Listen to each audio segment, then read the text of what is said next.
Hello there guys, and welcome to not only an extra special episode of Genuine Chit-Chat, but also one that's released one day early. How about that? So this week, it's actually being released like this because it's being released on the feed of Comics in Motion as well, which is where my other podcast, Star Wars Comics in Canon, airs every Saturday.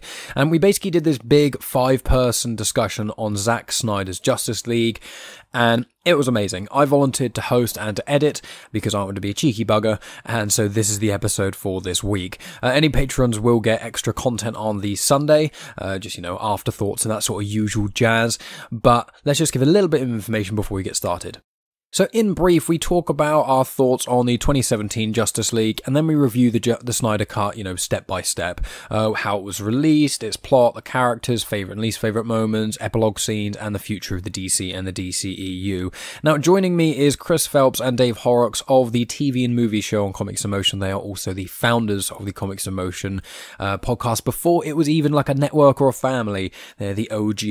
And obviously they do also have the VHS Strikes Back podcast and Chris and Dave's Reality Cast.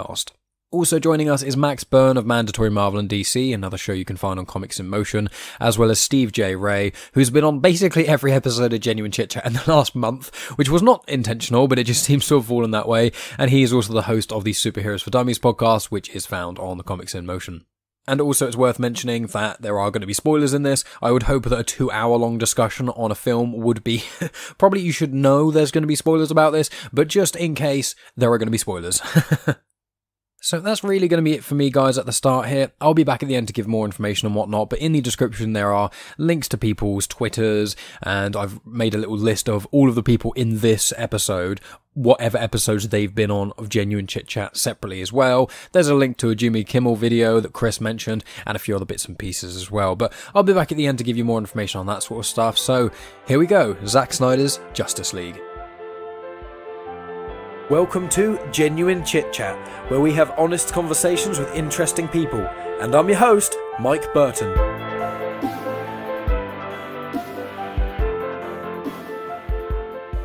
Alrighty then, so we are here with a 5-person roundtable discussion on Zack Snyder's Justice League. And I'm joined by...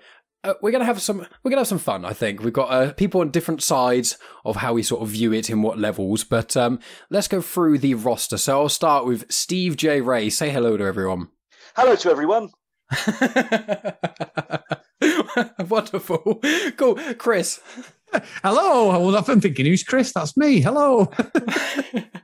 Just to make sure everyone gets a vague idea of who's talking, so when people get shit on the internet for saying things about this film, I'm not the one. It's right, it's probably going to be Chris or Dave, so let's just push it all on them.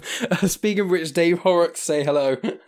Hey there, cheers for having me on, Mike. And I have to say, I'm delighted, obviously, to discuss this one with everyone. I'm even more delighted that you're going to be editing this one, so hats off to you, sir.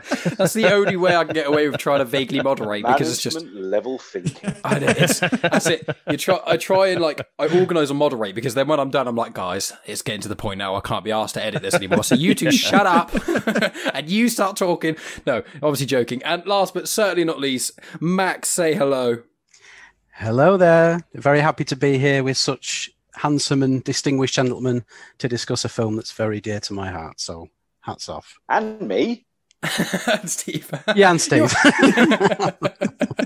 I should have got Max in the intro, because Max, I think, has got the reputation here for the best intros of any podcast on the planet.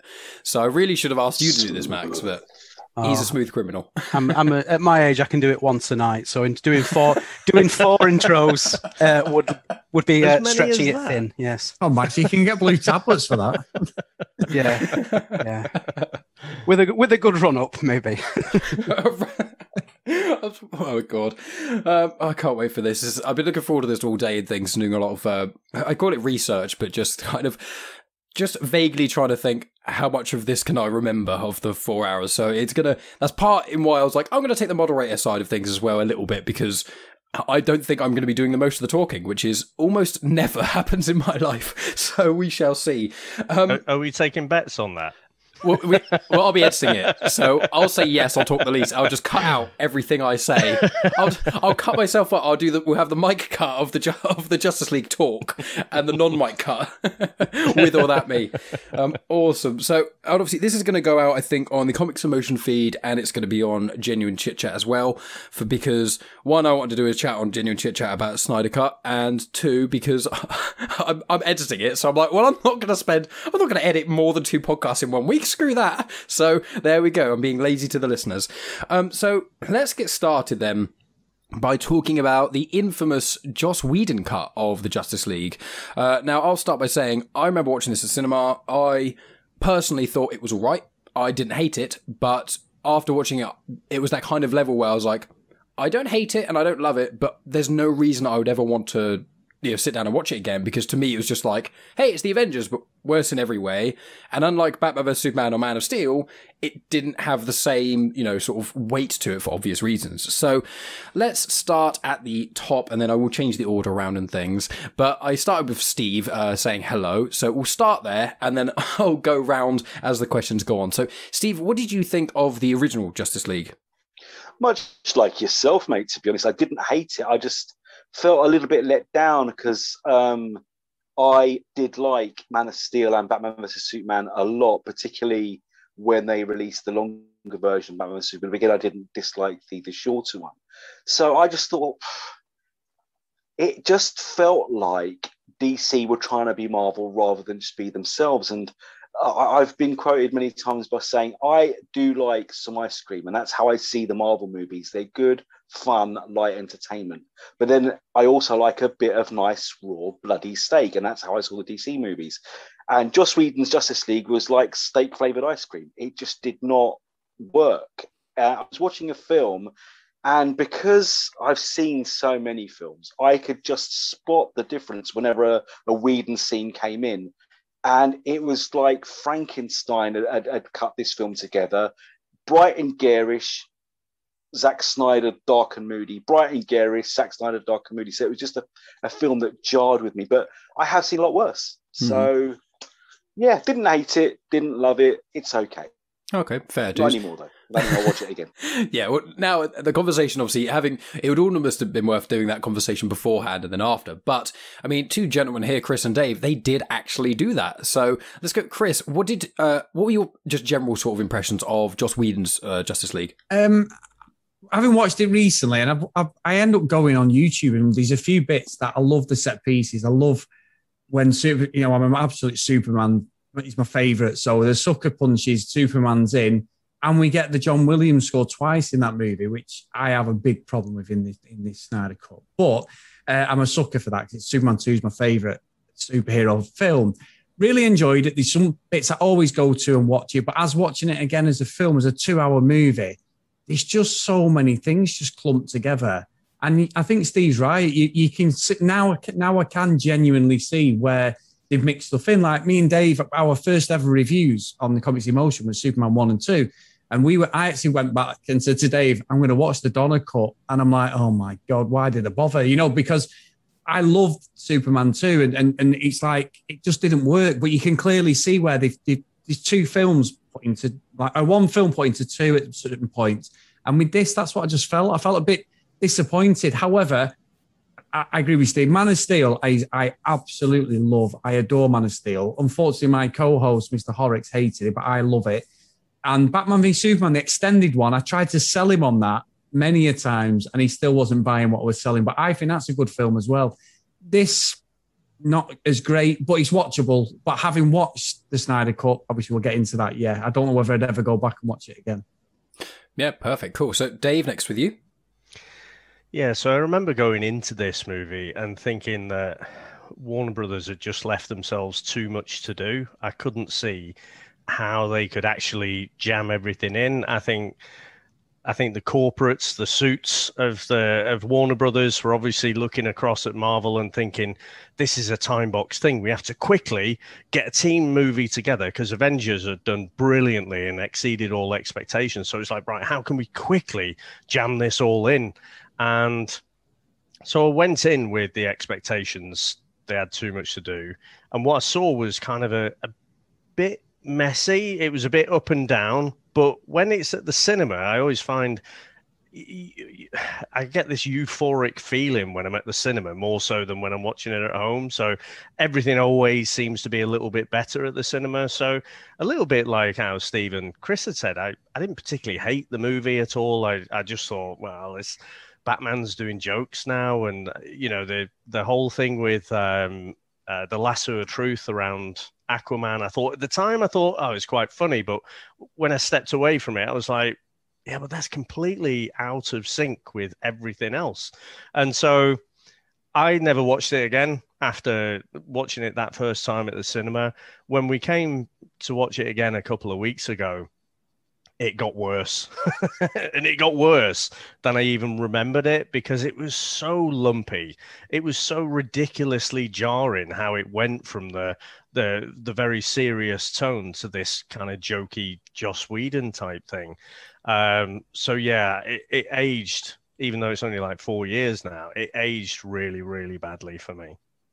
Mm-hmm. Yeah, I can understand that. And last but not least, Max, what were your impressions of the original Justice League when you kind of first saw it in things, and if you've watched it since?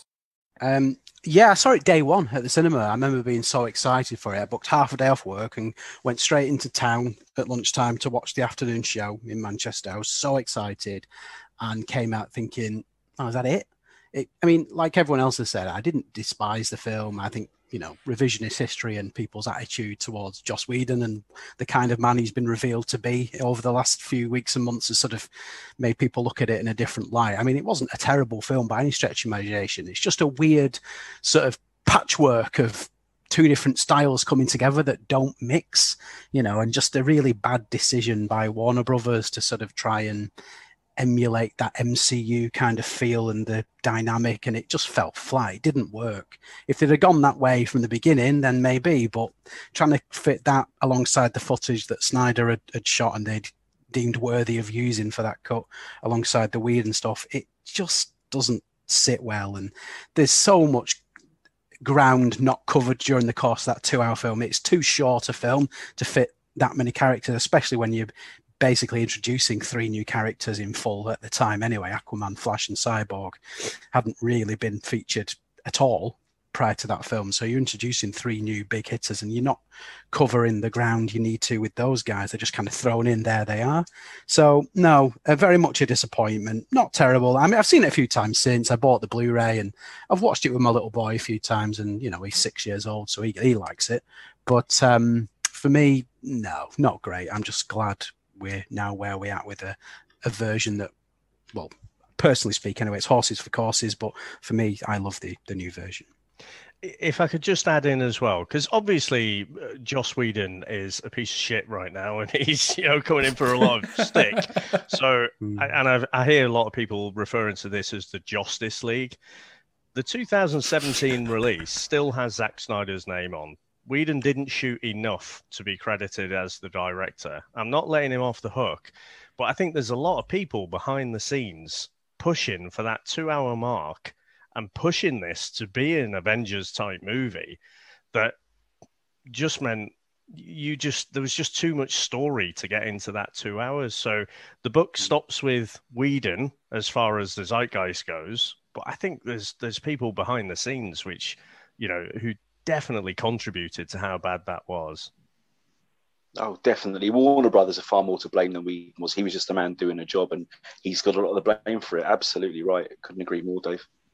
Yeah, he is quite he's obviously, with all the stuff that's happened around him, it's understandable why he's become the fall guy in a sense, but it is one of those things that we all kind of discuss a little bit on Discord and things. It is that sort of, where does the buck fall in a sense?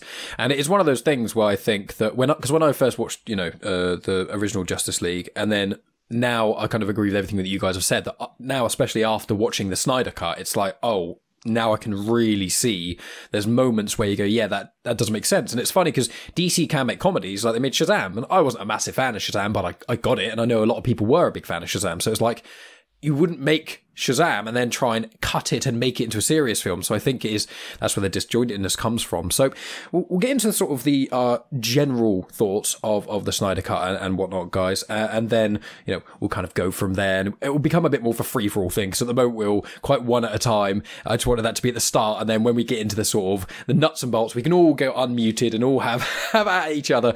But sticking with this sort of one by one thing just for a little bit longer. If we start with you then, Max, what was your thoughts of the Snyder Cut, essentially, Zack Snyder's Justice League? What were your thoughts on it? It met all my expectations and probably surpassed a lot of them as well. I've been accused by some people of being like some kind of fawning fanboy when it comes to Snyder and the DCEU in general, but I can be objective and recognize crap when I see it. But I just was blown away by it, for want of a better word. It just was.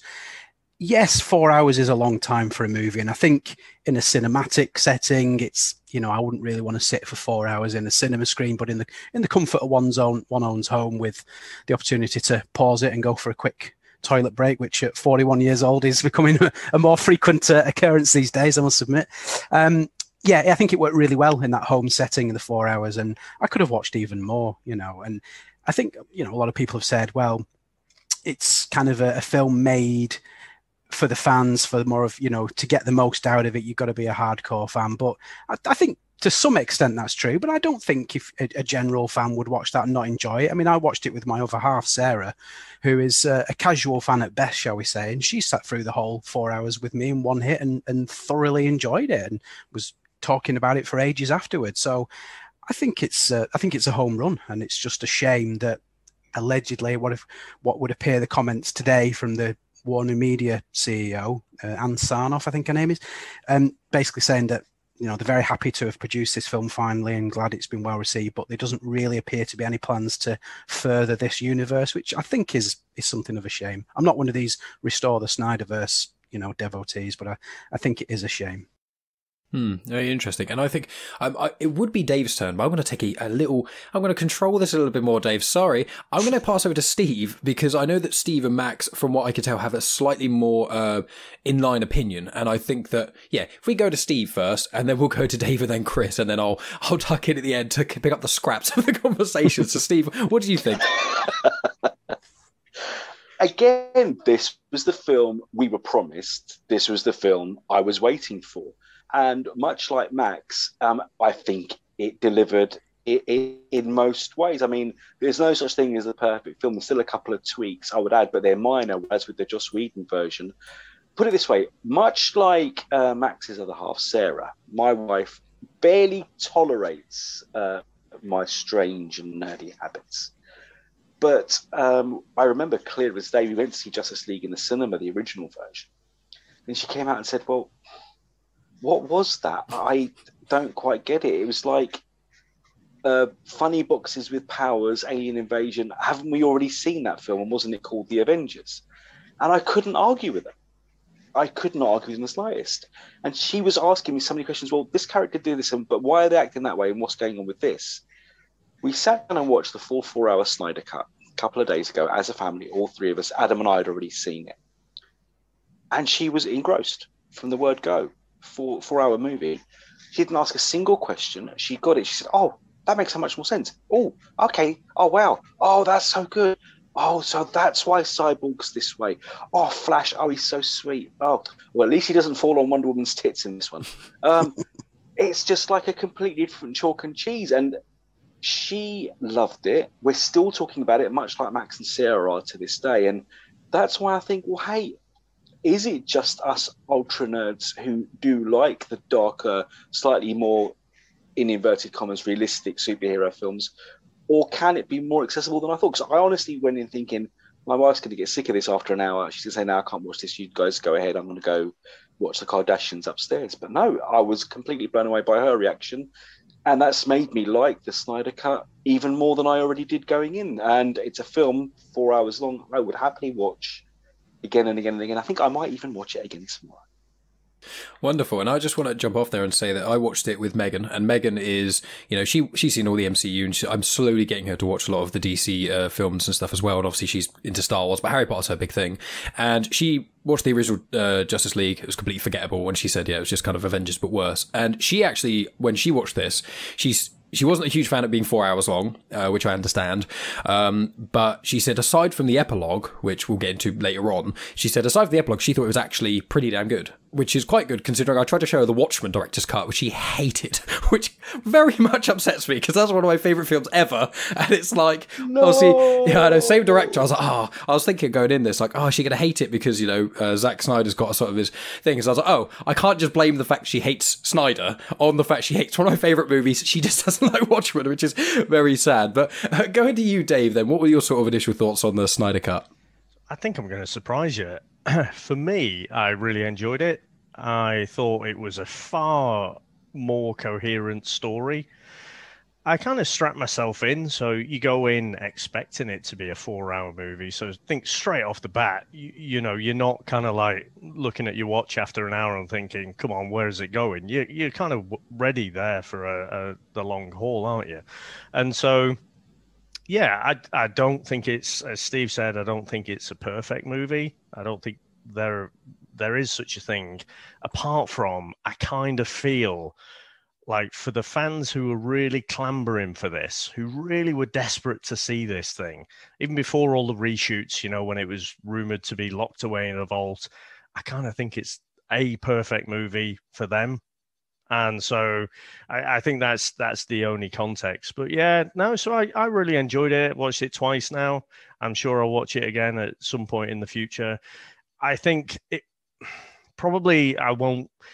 How many times in a week do you have 4 hours to spare, like a stretch? So I think I might take advantage in the future of those chapters, or as Max says, those toilet breaks come in quite handy as well, to break things up a bit.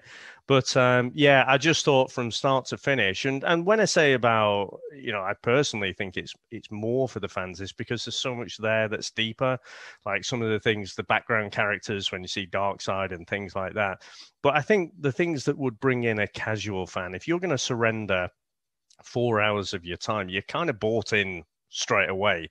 But it is a coherent story. And as human beings, we love stories. We're into stories, whatever medium we consume them in. So yeah, I don't think the movie excludes people who aren't fans. I just think to invest 4 hours, not everyone's going to do that, I don't think. But yeah, no, a really solid movie. Really enjoyed it. And Max said it met his expectations. I think for me, it exceeded them. I think probably, if I'm honest, my favorite Zack Snyder movie is the first one I saw that he did, which was Dawn of the Dead. Absolutely love that movie. This one is better than that. This is probably the best Snyder film that I've seen. Awesome. And then Chris, what are your thoughts then? I have thoughts, everyone. I have thoughts. So I absolutely love it. And I genuinely, I will fanboy out all day long on Superman. It doesn't matter whether he's in it for 30 seconds or not. Shazam, wasn't a massive fan. The fact that we got a fake Superman at the end done me all day long. And I will just go to war over Superman. However, I still think this movie, and I'm going to buy this, without doubt, I'm going to get the Steelbook and everything. It'll go with my other Superman, Man of Steel, Batman v Superman, like Steve said, and that I will definitely get it.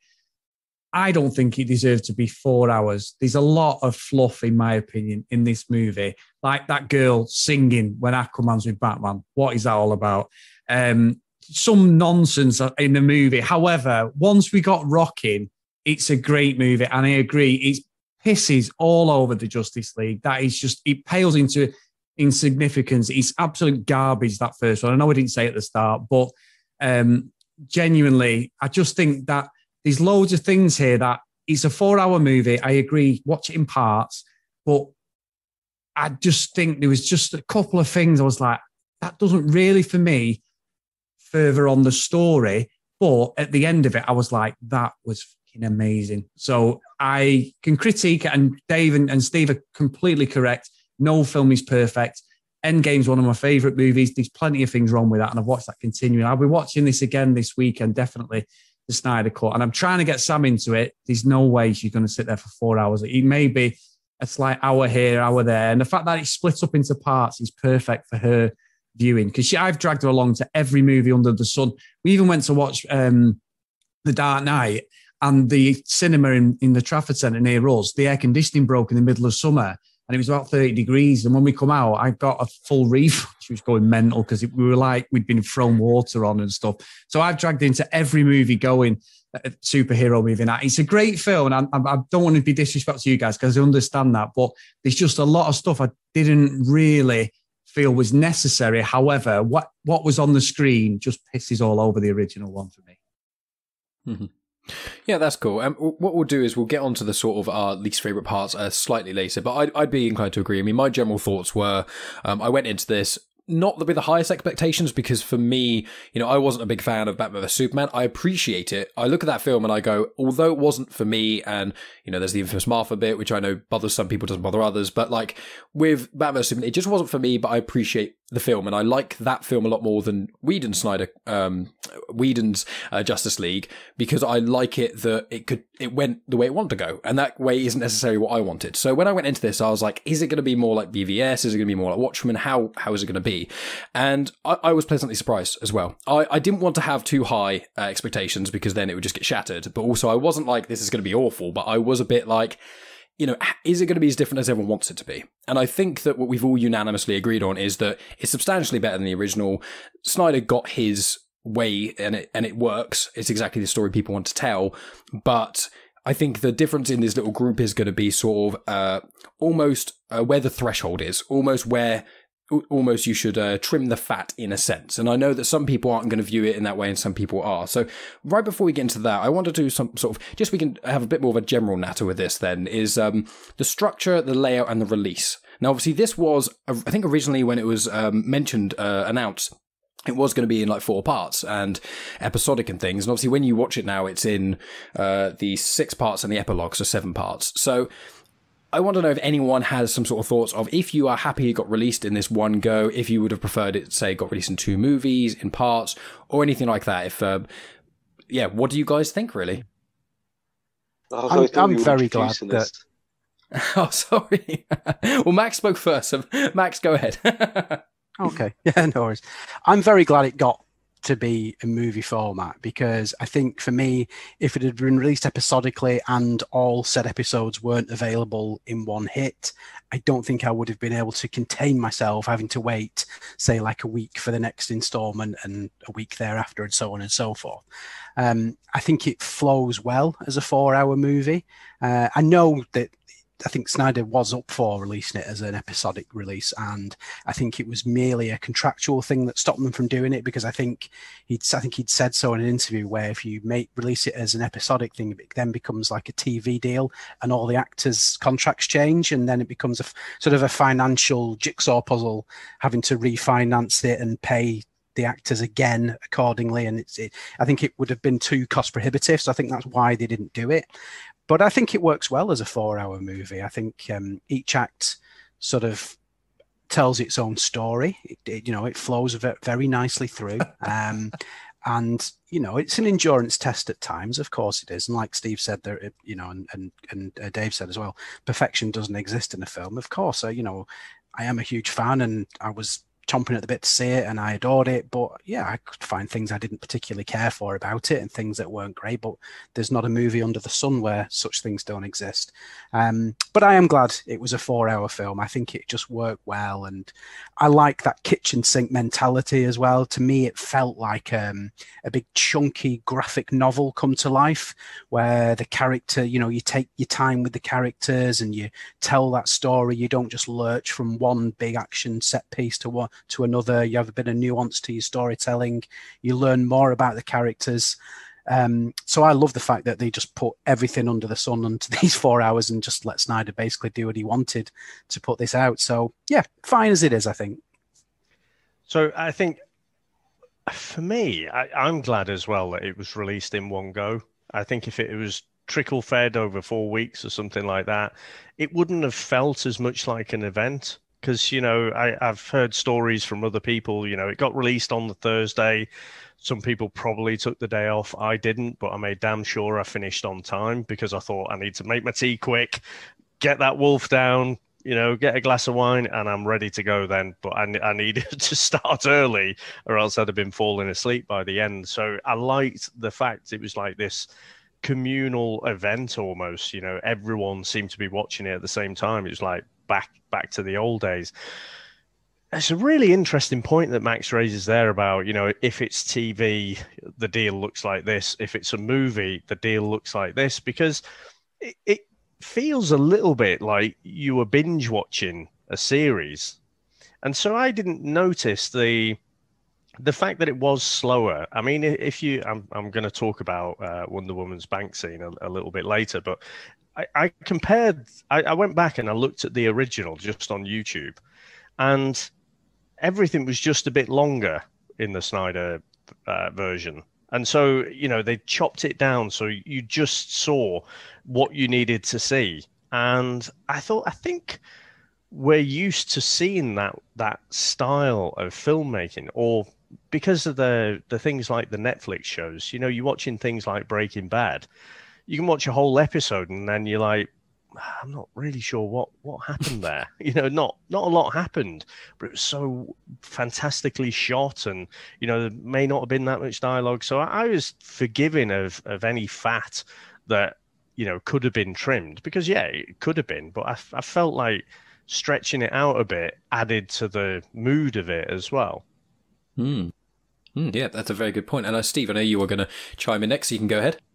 Exactly what my esteemed colleagues have said, really. I can't argue with any of it. I like the fact that it was a one-hour movie, yes, because it felt like an event. And the fact that we managed to get it in the UK when for weeks we were wondering whether we would. And we got it at the same time as the US, so there was none of this spoiler nonsense going on if we could avoid social media for a few hours. But I put it on at 7 a.m. I watched it all the way through. And I love what Max said about being 41 and the bladder. I'm 51, Max, so put yourself in my shoes, brother. Those chapter breaks were a freaking godsend. But the fact that I had the movie, it's like you said as well, Mike, that wonderful Netflix mentality. So we could have that whole film exactly when we wanted. No waiting a week, no waiting a day for the next episode to drop. We could watch it all in one as a movie, but had those brilliantly spaced out breaks to go and be old men. So I honestly think what they did and the way it was released was perfect. We got the episodes in one hit, and we can still watch it as a film as well. I just thought that was really, really clever, and it worked for the film's better good, I think. Mm-hmm. And Chris, anything to add to that? You know what? It's funny, actually, because we all live in this binge mentality. We do, and I love it. I do love it. We could sit all Sunday afternoon, and it was actually a saviour for me on Friday because I was having double glazing windows fit at the front of my house. And I know Dave knows this, but the tossers who were doing it actually literally wrecked the front of my house. So I ended up sitting there full blast with a crack down one side of the barrel of the front bay. I had my bedroom bay looked like it was an earthquake. The whole thing had split. And in between that, I thought, fuck this. The guy walked in and he went, it's a great sound, that. What are you watching? He went, the Justice League Snyder Cut. I said, and he's like, all right. And I'm just sat there. And he was all right at this point. And I ended up watching it episodically because there was always a pissing issue. I kept thinking, why didn't I do this myself with one of my mates? Anyway, it was perfect. So I agree. I was happy it was a 4-hour film. I don't know if I'm going to convince Sam to watch it for 4 hours, but I don't think I would have been happy watching it, like, because I'm moaning already about we've done Marvel, the Falcon and Winter Soldier, and I've got to wait another week. I love when they're all done, and I'm dying, like when the boys come out, the first 3 episodes, and then it was every week drip feeding us. I'm so pleased they've done this because it would have lost it. It wouldn't, as much as it was in parts and it told you on screen.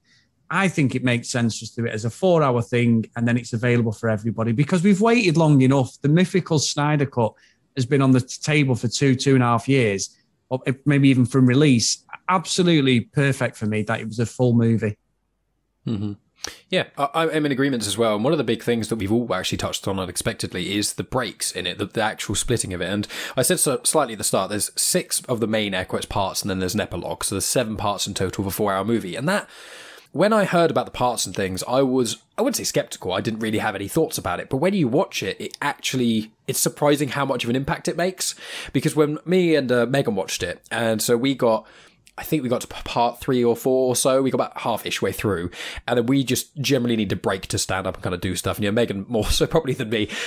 We got up 15 minutes, had something to eat and whatever, and then got back down to it and continued. And I think that those breaks, they really help me as an individual watching it separate the plot as well. It's kind of the structure itself of how it was laid out was done so well. And I think what I appreciate about this is that the amount of detail that's gone into, obviously, Zack Snyder had a lot of time to think about this. And although I know there are some criticisms about certain reshoots here and there or whatever, I think that I haven't heard anyone say that the part splitting is a problem. And I think that unanimously we all kind of agree there. And also, yeah, I wouldn't have wanted this to be a series either, because I agree with what you guys have been saying. It's like, with WandaVision or even Mandalorian, anything like that, you get shows, and when everyone's together watching it week by week, what's going to happen next? Justice League, this is a reimagining of an existing product. So it's slightly different because vaguely we knew it was going to happen. And I think that if it had been released episodically, it would have taken away from it. And one of the big things, which is what I'm going to caveat or segue very nicely into what we're going to talk about next, which is the general plot. Because I think that it being set up in the way that it did, I was skeptical it was going to be too much of a slow burn, or the opposite, and it was going to be so much action I couldn't breathe. But what I really liked about this, which was surprising, is the pacing of it. And I just thought the way they did certain character introductions and the whole feel of the film, even though it was a 4-hour movie and I stopped halfway through, it never felt like it was dragging. And even some of my favourite films, can drag a little bit. There's plenty of Star Wars films I love, but let's be honest, there's a couple of times you're watching it, you're like, does this scene really take this long? It's just you kind of look at it like, I'm waiting for the cool bit to happen. But I found in Justice League, it didn't really have that. So I feel like we should talk about the plot in general, and also this is something that I myself have little knowledge on, and I'm sorry to throw you in the deep end, Chris, you either, but the comic connections as well. Obviously that doesn't have to be central, but I'd be intrigued to know, because the other 3 people in this chat are a lot more comic centric. So with the plot then, does anyone want to volunteer and start us off with your sort of general thoughts on the plots? And if I could just say, before we get into jumping through the plot, I thought the way it started off was brilliant. And if you think this really makes it feel now like a trilogy, because BVS, the theatrical cut, is not one of my favourites. Max and I went head to head a little while ago on Comics on Trial on that one. The ultimate, still a sore point. The ultimate cut, though, it's a bit like this. It tells a much more coherent story, and again is a quantum leap better than the theatrical cut.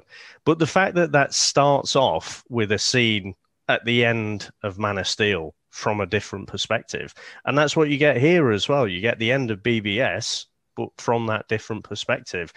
And I thought the way Superman's cries, resonated throughout the world, and then you see it, in Themyscira, you see it in Atlantis, you see, that's the thing that's waking up the mother boxes.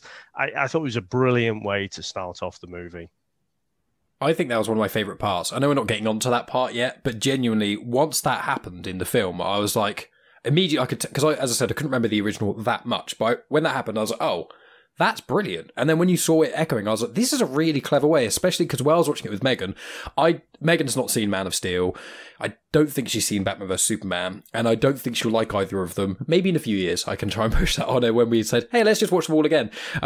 But I think that I was trying to vaguely explain general plot points, but then I was like, I don't want to say too much too little. And then the start happened. I was like, this has explained it in a good enough way for anyone to, either like myself who hasn't watched the BVS for ages, or for Megan who isn't necessarily fussed, but knows Batman vs Superman, they fought, and then Superman died at the end. Like, that's all you really need to know. But that scream, I thought, that was kind of the moment I found that when that happened, I was like, oh, this is different in a really good way. And it's something that I'd not even thought about at all. It's a very clever way. And it's another, this is probably going to be, I'm going to sound like a broken record, but it's going to be things like, why the hell wasn't that included in the original? Like, that's such a cool thing. You just think that's such an amazing way to start off a film. So yeah, push the floor. Who wants to go? Discussions on plot then. You could put your hand up, or we can't see Max, so you could just talk loudly. And I'll cut around this stuff. Go on, Max. Oh, sorry. Yeah, I think the plot made a lot more sense because with a 4-hour running time, you can fill in all those kind of narrative gaps, can't you? So I don't think this one could be accused of having any gaping plot holes. Maybe someone's got a different opinion on that. I guess we'll get to that in a minute. But I didn't really come out of it thinking, well, they didn't really explain that, or this wasn't fully fleshed out. Because they had so much time to play with, the plot felt really fully developed and really well realized. And it just felt really satisfying, you know. And like Dave says, it's great that they tie into the consequences of the end of the previous film, and that tease up the whole situations to, you know, why we are where we are, and just everything that was thrown back into the mix. Characters that didn't even make the theatrical cut, you know, Darkseid, Martian Manhunter, Ryan Choi, Joker, things like this. Just added to the melting pot and just made it this really immersive experience. It just felt like obviously it's not a real world situation, and it's not depicted as a sort of a realistic world situation, but it felt like a world that exists, if that makes sense. It felt like, in the same way you watch kind of like The Lord of the Rings and you feel like you're immersed in that kind of Middle Earth setting, and, you know, you can kind of, obviously, again, not vaguely realistic, but that world feels realistic to that story. And this DC world feels really authentic. That's what I thought from the plot. I'd like to know what you guys thought of that. I couldn't agree more, Max. There was parts of this film that were just epic in a way I don't think I've felt about a film since the original Peter Jackson Lord of the Rings trilogy. The whole scenes in history, the fact they brought the Greek gods in, and they've even managed to put David Thewlis's face on that buff god's body as a younger man, as Ares, and little things like that. As a nerd, as a DC fan, this film just ticks every single box. I also agree that structurally, like you said, Mike, it did not feel like anything was like chopped in or thrown in or tweaked in with a shoehorn. It flowed, even with the 4-hour structure. This film just made much more sense in terms of the way it developed, the way it moved, the way it was shot than the original one did, because it was a film made by committee by 2 directors and Lord only knows how many executives. So this one just felt like a film that was one person's vision.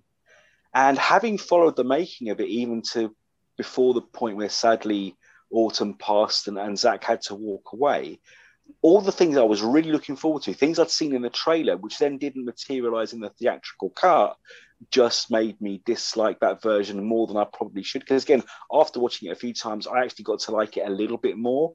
But now, having seen the film we were promised, it's just a different kettle of fish altogether. And Dave, mate, I could not agree more. That beginning, the way it joined to the end of Batman vs Superman, makes these 3 films now a strong trilogy. And for me, has made these 3 films up there with The Lord of the Rings, with the original Star Wars trilogy, as one of my favorite movie trilogies of all time. That's honestly how I feel about it. Now, here's a question for you then. So, Justice League 2017, it's like 4 years old now. So you'd still expect quite strong DVD and Blu-ray sales. Have Warner Brothers just killed off all that revenue stream now? Because actually, if you buy this as a trilogy, you don't want that 2017 one, do you? You want this. Absolutely. And you probably want the ultimate cut of BVS as well. So you've got a solid, nearly 10 hours there. I think that's the trilogy people are going to want, isn't it? 100%. Absolutely, totally. But again, luckily, the version I've got of Batman vs Superman is the ultimate cut, and it's got the theatrical cut as well, which I won't watch. But it's like films like The Abyss and Aliens. I will only watch the special editions. So people will still watch them by accident, because apparently viewings of Joss Whedon's Justice League have also shot through the roof because people think it's Zack Snyder's one and say, oh, look, directed by Zack Snyder, I must be watching the right one. But the sad thing is that Joss Whedon's Justice League says directed by Zack Snyder, but whatever it says on the tin, that was not a Zack Snyder film. But you're right, that revenue stream might get more accidental views. But yes, that one is, to all intents and purposes, otherwise completely dead. It is funny as well. I wonder if a couple of people are watching it kind of like what I know a lot of people on Comics Motion have done, which is go back and watch the original before watching the Snyder Cut, which would be interesting. But I'm sure a lot of people are confused because like a lot of my friends who are fairly nerdy, not as much as me, but even they asked me, like we've got like a group chat with like 10 of us, and they were like, Mike, what's this Snyder Cut thing? What's it all about? Why does everyone care? I'd like to, vaguely explain it. But I want to say as well, Man of Steel, I do like as a film. I think the first half is some of the best superhero stuff I've seen, and the second half is, in my view, not that great. I'm not going to shit all over it, but I wasn't a big fan of the second half. And then BVS, I haven't seen the Ultimate Cut, but because of this film, I now want to watch them, because for me, this almost feels like, and I seem to connect everything to Star Wars, it almost feels like the prequel trilogy in some ways to me, because where there are some flaws, like in Phantom Menace and in Attack of the Clones, there's some flaws in them, dialogue, love interest, blah, and one could say that in Batman vs Superman, that Martha bit could be synonymous to one of those scenes where it's just a bit, it doesn't fit. I know some people don't, that's completely fine, but other people do, but it's that sort of thing of, now they're all together, seeing a whole picture, you can... that maybe little bumps that maybe jar an individual a little bit are completely not noticed compared to because of how big the storyline is and the overarching and the immersion of as what you guys have sort of said. And Chris, I want to know what sort of your thoughts on the general plot and things as well. I'd be intrigued to hear what you think. I think it's night and day for the Joss Whedon one. This is so much better. And I loved the story arc with Cyborg because it made me feel, and I think Max hit the nail on there before, is you introduced three characters because we didn't have Aquaman at this point when the original one came out. He was introduced within this properly. And then you've got the other two, you've got Barry Allen and then you've got Cyborg. But I thought Cyborg for me was the underrated hero of this whole movie. I loved his story arc. I was so invested. And the fact that his dad, the bastard, brought down Cyberdyne Systems as well in 1992. He's not a good look over in that, man. How did he fake his death in Terminator 2? I don't get it. Twice. Brilliant. Twice as well, false arm and everything. And he also invented the Hoover. I mean, exactly. But no, I thought the film was fantastic, as in everything just made sense. It was so rushed, that 2-hour version. And because we'd watched it, I did say to Dave was like, we're going to do the Joss Whedon version. And I went, hang on, so we're doing 6 hours of this in the space of 2 weeks. And I didn't think of that. No, it's usually me who judges it, but I'm glad Dave did do that because it was all fresh, because I wasn't sure I had the patience to sit there so close, but I know I was so excited. And I think everything worked, even the build-up to Superman. Like in the original one, it's nonsense. It's literally... they all get their asses kicked, but not really get their asses kicked. It's not like, and I'm sorry to keep using the Marvel thing, but not like, say, Infinity War, where basically everyone's been decimated.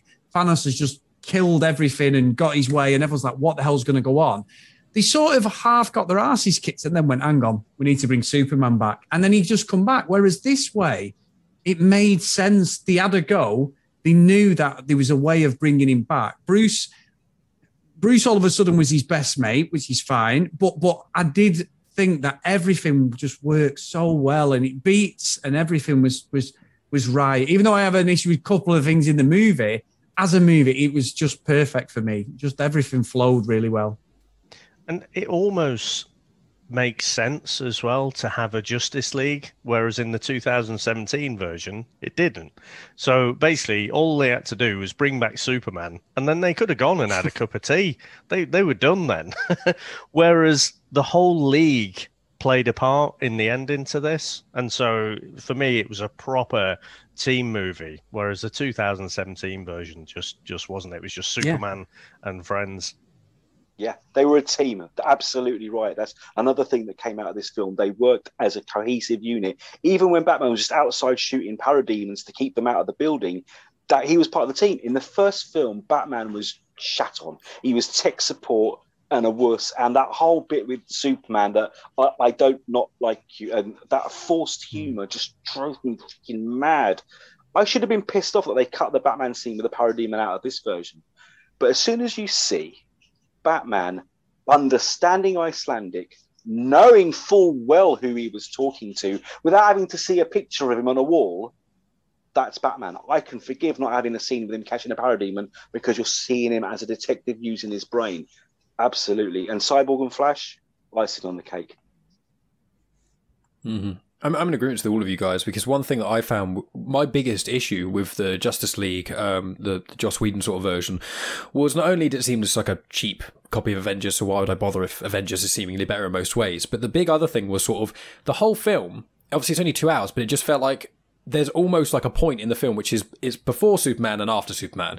And before Superman, all it is just boring, weird jokes that don't really fit that well with the theme, and especially not his predecessors. You know, Shazam maybe, but even the humor in Shazam is still not the same as what the sort of Whedon cut was. But then the thing is that it felt like it was just a build up to Superman, and then it just kind of clicked the fingers. Oh, Superman's back, really super easy, done, done, done. He kills, and it ends, and you're just like, what? So this whole film was basically just waiting for Superman. But the Snyder Cut, it gets about halfway through the film and they haven't even really spoken about it, and that's what I liked. And I think that the characters being flushed out was something that, when I heard about Cyborg being the heart of the movie and things, and I was just like, was he? Like, you know, obviously saying that the Snyder Cut will have that, and I was like, for me, he didn't. In the original one, I was like, how are they going to flush that character out? Because all I know of Cyborg is from Teen Titans and things. So obviously, it's a slightly more humorous take in some ways, but there's a lot of weight to his character in a lot of those shows. And then I found in this one, it made me want a Cyborg movie more than anything, really. Beforehand, if you said you want a Cyborg solo movie, I'm like, no. But now I'm like, oh, if they continue that trajectory of the whole, you know, so many people get superpowers and everything's really, you know, everything's fine when you have superpowers. You know, it's just like, oh, you get bit by a radioactive spider and Uncle Ben dies. But aside from that, everything's hunky-dory. And a lot of these things are just, superheroes are great, and there's not that many stories of cursed. You know, you get Rogue from X-Men and a couple of others, but generally speaking, the air quotes cursed ones, you know, Thing and Hulk, they're the ones that have the more interesting stories a lot of the time. Because when you don't want the power that you are, in air quotes, not even really given, he's forced into, that just does such an interesting thing for his character. And his dynamic with his dad and seeing all the flashbacks and stuff, it really added to a lot of weight. And I was just like, I want more Cyborg. Like, I want characters that have the weight. And that was one of my biggest issues with Superman in general, is just, he's invincible, and I found him boring. But what I found with these films is it's brought forward some of the the human element of Superman, and that's the coolest thing. So on to that, let's get on to the bit I think we're probably all wanting to do, which is talk about our favourite moments and things. So, Steve, do you want to start us off with your sort of favourite moments and things, then we'll kind of go here, there, and everywhere? Oh, blimey. The whole film, apart from a couple of minor tweaks, I loved every second of this movie. Favourite bits... Flash saving Iris. That whole bit with the pet shop and the truck showed that you can have humour in a so-called dark and dreary Zack Snyder movie. And it worked because it's a character moment. It's intrinsic to who Barry Allen is. Again, you've all said it brilliantly. The whole stuff with Cyborg, the relationship with his dad. I mean, the scene on the football pitch with the empty chair, that's ripped straight out of the comics. Oh man, everything. Wonder Woman getting the arrow and finding Darkseid's picture in that temple. Everything about this film just worked. Even though we'd seen the Trinity, Batman, Superman, Wonder Woman, in Batman vs Superman, you've all said it. We still had to meet and learn to like 3 brand new characters. And unlike Marvel, who did it properly and gave each character a movie and then the Avengers, Warner rushed it, messed it. Zack Snyder had to make a 4-hour film for us to like and give a toss about these characters. And that's something he did. Aquaman, while a lot of people don't like that whole bit with the Icelandic lady singing to him, this guy was their savior. This was a poor town that might have been completely in the shit without this guy who came in from sea and saved them. So that hymn to me was actually touching. It actually brought goosebumps to me. I actually thought that was an absolutely beautiful piece of cinema. And that's how humanity would look at these powerful people, almost like the Greeks looked up at the Greek gods. I just thought that was wonderful. This film had heart, this film had character, and this film had storytelling. So favourite bits? All of them, apart from the little tweaks. And I don't want to talk about those unless you have a little tweaks, things you didn't like, but at the end, Mike. So I just loved it. Great film. We will get on to after our favourite moments. There are a few minor bits, but we'll go on to that in a minute. So let's go. Dave, do you want to tell us some of your favourite parts of the movie? As Steve mentioned, I think I'm going to have a few honourable mentions. So I do like the Flash Iris scene. I thought we've kind of seen that before with Quicksilver in X-Men Days of Future Past, the whole slowing down and the very slow music. But I thought it was really well done. I wondered what was going to happen with the hot dogs for a split second when the hot dog was right there. I was thinking, is he going to put that in her mouth or something? It just seemed a bit weird to me. But I did really, really like that scene. I've watched it several times since on YouTube. I like the fact that Cyborg has obviously been watching Superman 3 and took a leaf from Gus Gorman's salami slicing approach, to make some money. So he's obviously pinching 0.5 cent off the employees of Microsoft or someone like that. I have to say, my favorite bit was near the end where actually the Justice League are all going to band together. Okay, they've not got Superman just yet. And you've got a bit of this music, quite rocky music. It's actually a piece called We Do This Together. And you get Flash, and he kind of looks up at the screen, and he just kind of brings his hands together like that. And you've got this dirty bass line going dum dum dum dum dum, and it just feels this is a team together that just feels earned now, whereas it didn't feel earned before. And so I just love that. It was just, I've got goosebumps on my arms now just thinking about it. So yeah, that was my favorite.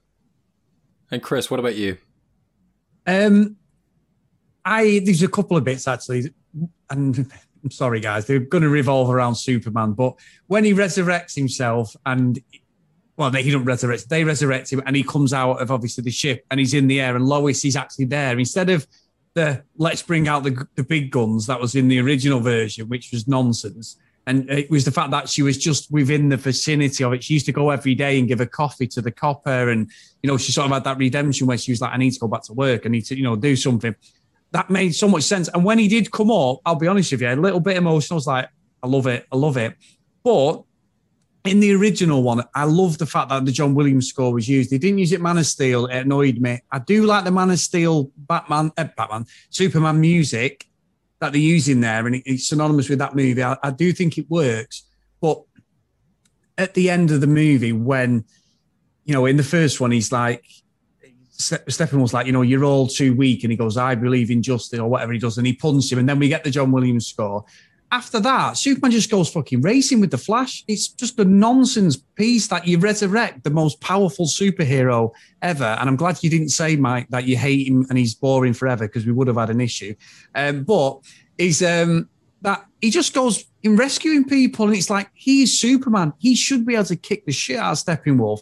And in this one, we got it. And Steppenwolf actually looked like Hellboy when he finished with him. And I love that when he was whacking him and he was using his eyes and everything. And I was like, yes. However, where the hell's the John Williams score at that point? That should have been the point, people. And I'm sticking to that. But amazing. That was my favourite part of the whole movie. Without a doubt, goosebumps for me. Chris, did you spot the copper was Mark McClure, Jimmy Olsen from the Christopher Reeve movies? The copper that she took the no, coffee I didn't. To. Oh, I thought you'd saw no. Jimmy.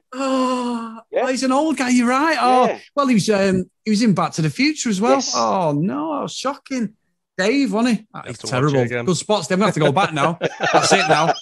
Watch it again. Thank you, Steve. That's brilliant. Oh, you've just done me now. It's on 4 hours. Should have been rescuing him from a dam. Broke his leg, if you don't mind, Dave, in Superman 3. Just remember that. He was in, nice one, Steve. He was in Justice League as well, not in that part, but when Barry goes to visit his dad in prison, he plays the policeman on like the signing in desk, who then sends because Bruce Wayne says we've got a man inside the prison to let us know when Barry's there to help him track Barry down to recruit him. And you see him signing Barry Allen in, and then he gets his mobile phone out and sends a message to like Alfred or something like that. So yeah, he was in Justice League too, but a completely different part. Oh, you've done me there, both of you. Thank you for that. No, I love little Easter eggs. That's going to be me straight on YouTube now. So thank you. And then Max, you're the what's the term? I was going to say the thing is yours, but I can't actually think of what the word is. The floor. The floor. There you go. This is terrible. I'm the worst host ever. I can't think of the word floor, which is pathetic. Sorry, Max. Go ahead. The floor is yours. The two main bits that really stood out for me were two bits that we hadn't seen before, and they were completely new. They weren't sort of variations on scenes from the Justice version, and these were two bits that were completely sort of brand new content. One was the introduction of Martian Manhunter, which I thought was superb. The way he was masquerading as Martha Kent and delivered this sort of motivational speech to Lois to, like, you know, pull yourself together again, you know, come back to the land of the living, or whatever he says, you know, kind of step away from your grief. And that carries a whole lot more weight when you understand what the backstory of Martian Manhunter and what he knows about grief and loss. I mean, this is a guy who lost his wife and kids and, well, basically his entire species on this planet. He is sort of the last living Martian. Isn't that right, Steve? Or one of the last living Martians. One of the last living good ones, those horrible, evil white Martians. Yes. That's true. But yeah, I mean, so that adds so much more weight. And then when you see him actually transform into Martian Manhunter on the stairs of the apartment, before then going back to masquerading as the general, that's superb. And then that last scene where he lands outside Bruce's waterfront house and delivers this whole speech. I mean, and he just looks fantastic as well. It's such a great realized version of the character. I mean, obviously it's a CGI version. You're not going to find a green-skinned actor in Equity these days, but he just looked superb, and I just hope we get to see, even if this sort of story isn't continued, I hope he pops up in a future DC movie. That would just be superb. And the other bit, of course, which I know probably a lot of people have been talking about, was the penultimate scene to that one with Martian Manhunter and Bruce, which was the nightmare sequence set in the dystopian future where everything's gone wrong and everything's gone bad. And that particular interplay between Batman and the Joker, that sort of 3 or 4 minutes of dialogue where it's just the two of them whenever everyone else had stood to the background, and the level of menace between the two of them, the thinly veiled threats, the fact that they literally want to tear each other apart, but they're having to form this sort of unholy alliance to kind of survive and get the job done, as to, you know, what they need to do to sort of put the future undo the future and send Barry back to the past, which would have been explored in a sequel if that whatever happened remains to be seen. But that whole exchange is just brilliant. I mean, a lot of people didn't like the fact that they filmed that extra and through, so people thought the Joker was kind of just shoehorned in for the sake of it, but I thought that scene carried so much weight, and the way it was acted between the two of them, it was just great to see Batman and Joker together in this version. At least, you know, it's one we hadn't seen for since Heath Ledger's Dark Knight, of course. So what a brilliant scene. I've watched that many times since on YouTube and things like that on my phone. It's just a brilliantly put together scene. Interesting. I mean, we'll have to come back to that specific, some of the things you said there, because I will be honest, that was my least favorite probably of the whole film. But I understand the reason that probably didn't touch me in any way was because I had no fucking idea what was going on. I've not read any of the comics or anything. So I do want to get onto that sort of stuff, the epilogue. I want to discuss it mainly because I have some questions, and I feel like it's just me having knowledge holes as opposed to it being, you know, bad in air quotes. So I'll go to that in a little bit, but I'll say my favorite thing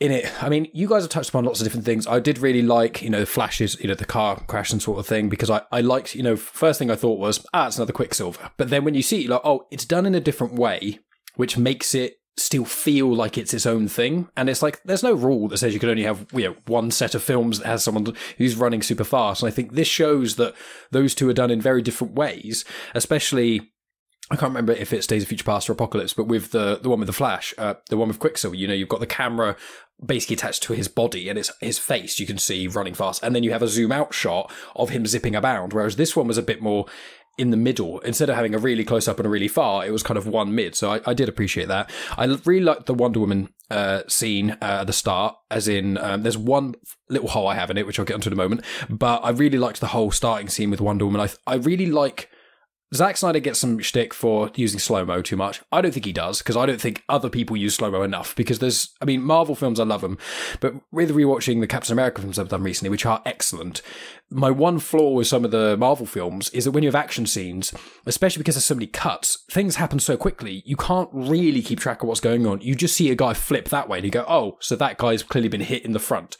Whereas I found with a lot of the action scenes in this, because he used sort of slowing down and speeding up so well, especially with the Wonder Woman scene, you saw, okay, so really the way I viewed it was the speeding up part was her moving at real time in air quotes, but obviously she's essentially a god.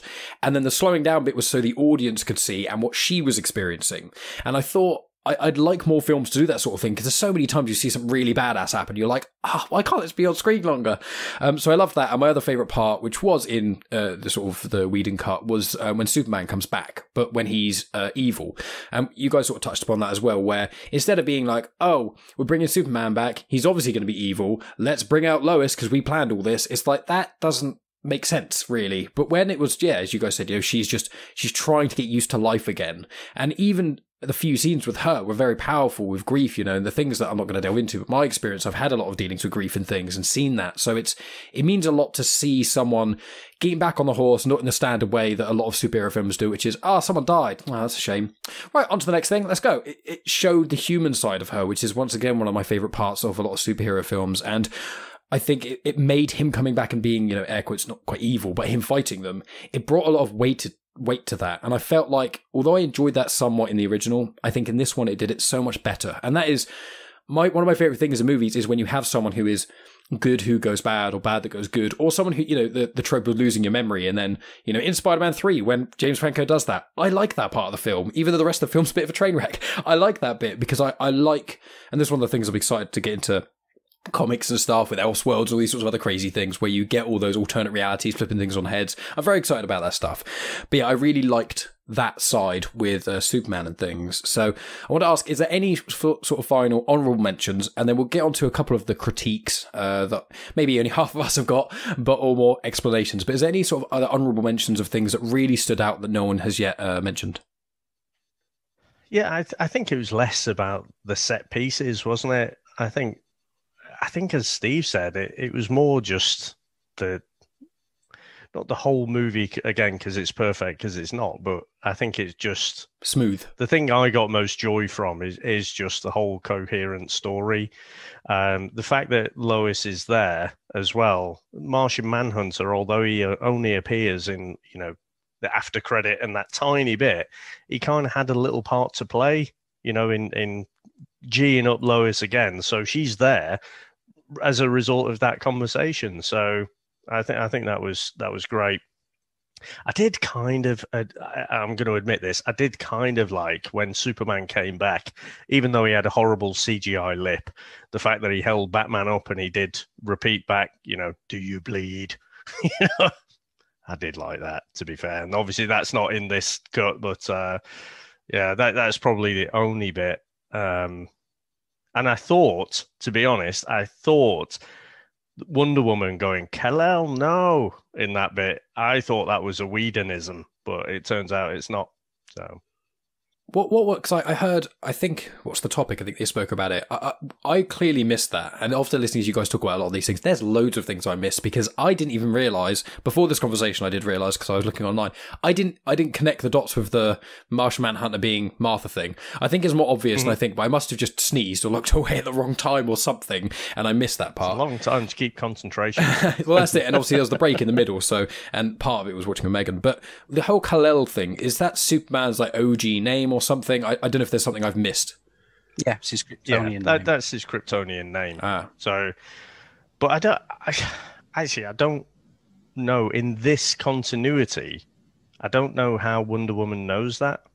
Maybe Lois told her or something. Maybe. I don't need it explaining. I was thinking about it. She went to the comic shop, Dave. Yeah, that's it. No. Cyborg's busy watching Superman 3. No, did you see when Jimmy Kimmel did it with Henry Cavill and Ben Affleck when he does that skit? Oh, no. Have you never seen it on YouTube? I need to now. now. It's amazing. So, in Batman v Superman where they're at the art place, and Diana's there, and they sort of talk to each other. And Jimmy Kimmel comes along, and he's pissed, and he starts going. He goes, "You're Superman," and he's going, "I'm not." And then Batman, he goes to Batman. He puts his arm around Henry Cavill and goes, "Take a picture." So Ben Affleck holds the phone up like this and goes, "Where do you want the picture?" Like, well, that's the Christian Bale. But say it away. He goes, "Hang on, do that again." He goes, "You're Batman." And then Lex Luthor comes. You've got to see Steve. It's amazing. It's on YouTube. It's amazing. So maybe she'd want that sketch because she wasn't in that, but it's so good, that sketch, honestly. It's so good. Brilliant. So he's, Wonderful. You've got to have that. It just takes the piss out of that scene, but it's just comical because he's pissed going backwards and forwards, going, Superman's over there. And in the end, I won't ruin it, but Henry Cavill's just like losing his rag. It's really funny. Yeah, it's good sketch. I need to see this. I'll try and make a mental note for any listeners to try. I'll remember to put that into Jimmy Kimmel YouTube. I've made a note, so if people listen to this and there's no notes in there about YouTube or anything like that, that's my bad. So just to clarify, but I definitely want to watch that now. I mean, this conversation so far, I just want to go back and I just want to watch Man of Steel, BVS Ultimate Cut, and the Snyder Cut again from this. But but as we have said, this is not the perfect movie. So now that's the part where we are going to slate it. It sucks. No, we're going to say some of the things that maybe either didn't land or that we could have been improved on, or certain other aspects. I'm going to jump this one off because I kind of want to explain to me. My thing was kind of the epilogues. Now, I enjoyed them, and really, I've heard a lot of people say it, where, the film feels like it's going to end like 3 times. And I agree with that. However, my counter is that in every Marvel film, there's 2 post-credit scenes. So really, this just skipped us having to wait 5, 10, 20 minutes to watch loads of credits of people before seeing the end credit scene. It's like, here's the epilogue. This is the post-credit scene stuff. You don't need to, waste time with that. But I want to get sort of opinions on I think it's called The Nightmare with a K, if I'm right. I didn't get that at all, because the post-credit scene before that is introducing Deathstroke, who I only know by name and I know nothing else about him, and him agreeing with Lex about killing Batman. And then there's a bad dream, which is insinuated to be a potential future, but then he's there helping them, and then Joker's there, and it was just a bit like, I feel like I need to rewatch it. But did anyone else feel like it was a bit much in some ways, or did it make complete coherent sense to everyone and I'm just a bit of a scrub? No, you make a lot of points, Mike. It is completely out of left field thing that we've seen with film before, and it's one of my bugbears of the movie too. It's the one thing, I do love the scene, don't get me wrong, but I actually feel, contrary to Zack Snyder, that this should have been after the credits. And he said no, he put it in before the credits because he hates that whole thing of making someone sit through the credits just to watch this. But we're at home. There's a fast forward. You're not in the theatre. I would have preferred the nightmare scene after the credits. But to your point, yes, it's a possible future now, but likely, according to Warner Brothers, not a future we'll ever see. So I'm glad we just got it in there for reasons like Max said. Batman totally going one-on-one, head-to-head with the Joker was a beautiful thing to see. And I think it did a lot for Jared Leto's Joker too, because he's widely despised. I never despised him. I always thought it was a very underrated performance, a very subtle performance, and honestly, in many ways, still one of the closest to the comic books performance of the Joker. So I was glad that was in, but I totally see where you're coming from. It wasn't a silly reaction at all. And many of the negatives I have heard would agree with you, because they all say similar things, mate. So no, I'd agree with you there, mate. And I will add on to that, because what Megan said, we got to the epilogue and then we finished, and she didn't like that. And I was like, what do you mean? She's like, I liked it all, but she was like, the epilogue made no sense. She was like, who the hell is Deathstroke? Why is Jared Leto's Joker there? Was that real, or was that, who was that Martian guy? And like, obviously, I think I know who Martian Manhunter is. I think it was the Justice League animated cartoon that he's in. So I knew, this is what I mean, peripheral random pockets of information about superhero stuff. So I liked the Manhunter thing, and there are parts I just feel like, there were, for anyone who wasn't in the know, and I feel like probably at least half the people who would be watching this are actively in the know, but there's that sort of, that slight bar there, which is just, if you're not as into comics or the realm, or even seeing sort of the ultimate cut of BVS or things like that, there might be little parts. But I'd say for me, really, there's no part of this film where I thought, this is bad. There were a couple of moments I just think were ever so slightly jarring, either the camera just stayed on a shot for an extra second or two, like the hot dog thing. I was just like, that didn't ruin the film. It didn't even take me out of it. I was just a bit like, God, this hot dog is getting really close to her face, isn't it? And then it cut. So it wasn't just me then. No, Megan did say, she's like, what's happening here? And I was like, I really hope it cuts in a second, because if that is going into hitting her in the face in slow-mo, I like the humour in this film so far. I think that would be a bit too much of the old stuff. But aside from that, there was only one other part, I think, that I wanted to mention, which was... He brought up the singing part, which didn't really bother me much because I got that.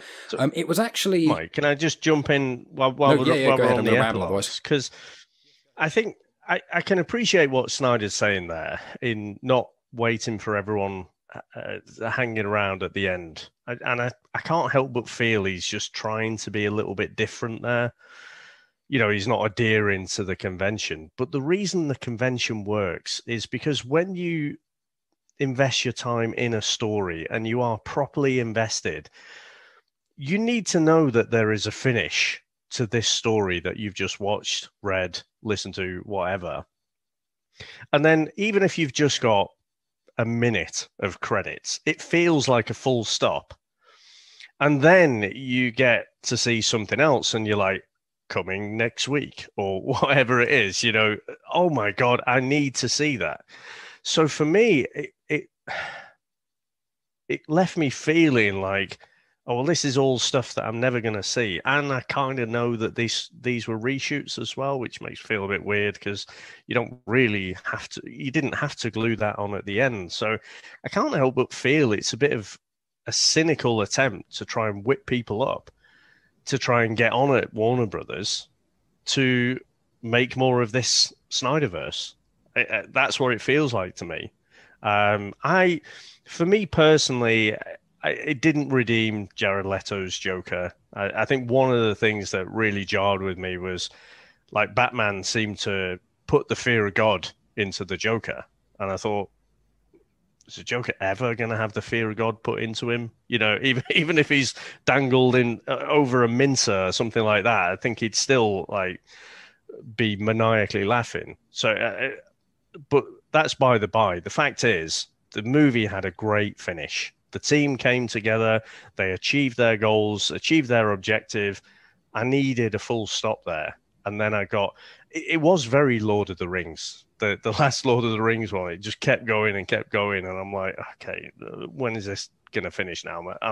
I am done. You know, and again, I think the first 3.5 hours or whatever, really solid, really tight. I think it would have served it a lot better if they'd have just had a little bit of a break between those epilogues.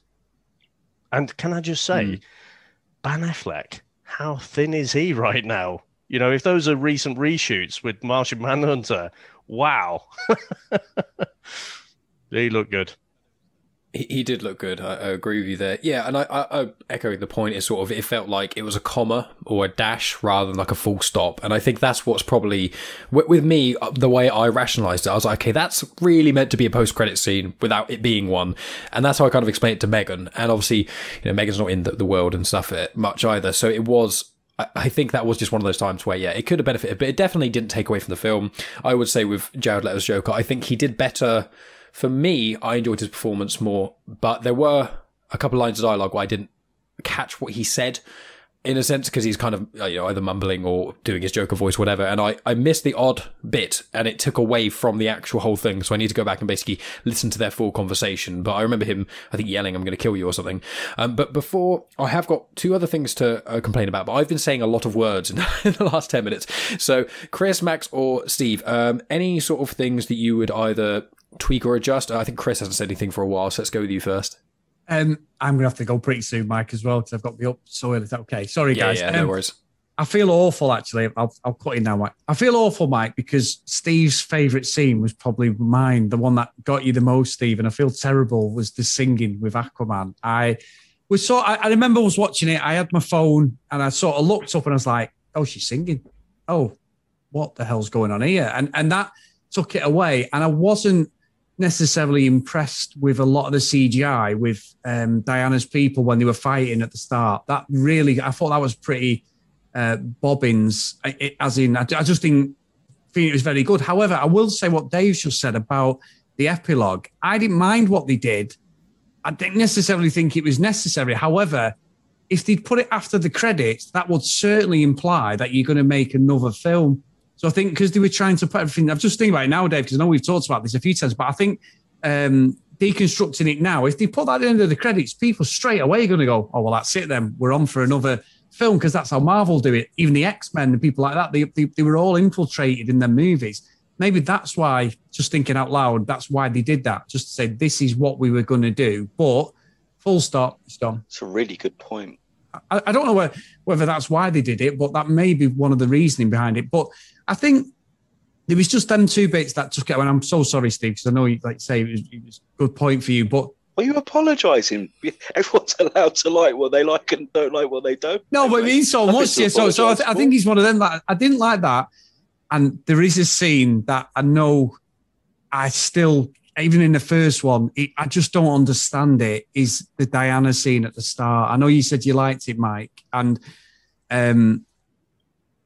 I just don't think it fits with, I don't know. Something's off about that scene. But I love Diana. I love the music. That Wonder Woman music is amazing. In the first movie, I love that. And when she comes in Batman v Superman and saves the day, and Bruce looks at Clark and goes, "Is she with you?" You know, and all that. And I love all that. I love that music. It's brilliant. But that scene's just, there's something just off, and I can't work out what it is. Which scene do you mean? The bank one, Dave. I know what the thing is, because it's actually my biggest problem with the whole film, funnily enough. It's this one tiny thing, okay? She goes in the bank. She saves everyone. There's a bomb. She, I think, throws it really high to the sky, if I remember.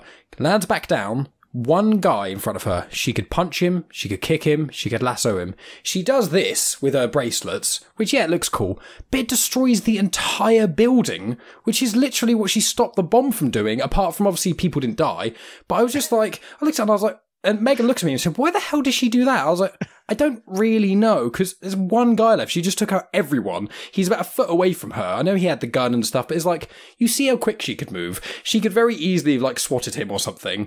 But I was just thinking, when she did that, yeah, it looked cool, but it broke everything, and thinking, what about all that broken glass? Like, yeah, surely the shockwave's going out, but did no one get hurt by any of those bits? That was the one part of the whole film where I was like, didn't like that. Seemed unnecessary. See, you and I, Mike, have chose the same sequence, because it's a few scenes together.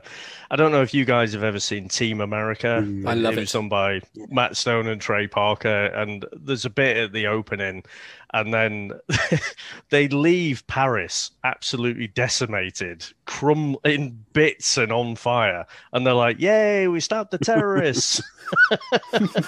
It's all reminded me a little bit like that, and you've whizzed through it quite quickly there, Mike. But I honestly thought this was a Joss Whedon scene, this bit, because they've got kind of a bit of a Silver Age motivation for me. So this group of reactionary terrorists want to blow up one single bank, and they think that's going to send the world back to the Dark Ages. I don't get that, but old Roose Bolton, I don't need to get it. But did you notice we get a bit of a different theme? So we get the classic kind of Wonder Woman, the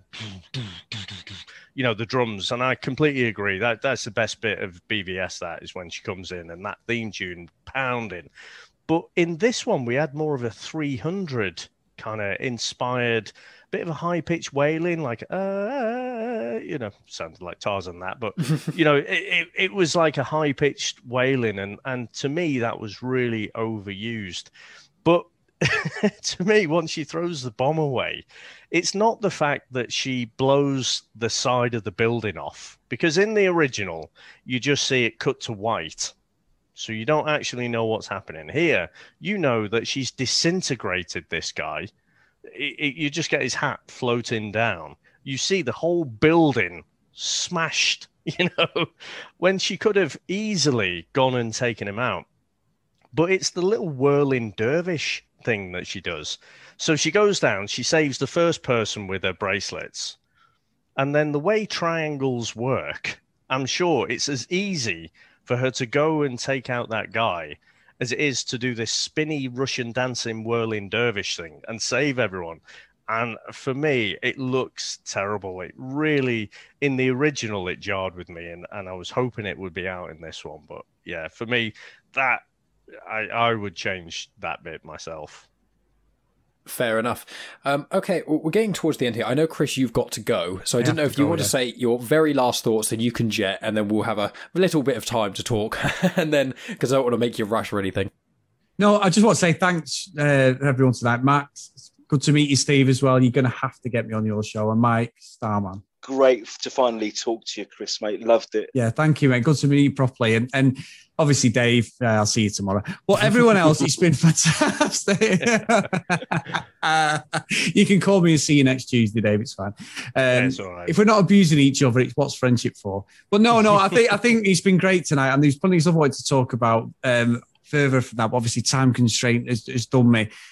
Great film, great discussion. Even the nitpicking is not going to stop me from buying this. I really will. And I've got to go back and watch it again now because of the original Jimmy Olsen being there, and I didn't even see it. Max and Steve, you've done me both. So thank you so much. And Mike, Starman, when are we doing another watch through of something else? You know, we've got to get it going. We'll be able to figure something out. I mean, Fast and Furious, I think, was somewhere on the list, so I'll either have to watch that when Megan goes to bed, or I'll have to try and convince her.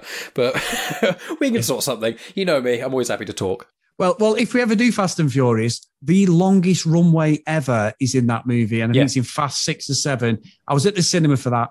Ridiculous. So we're saying about this being 4 hours long. That sequence at the end is ridiculous. But anyway, I've got to go. But thank you, everyone, for having us on, and it's been a great chat. Cheers, mate. Awesome. Pleasure. See you later, Chris. Yeah. Take care, mate.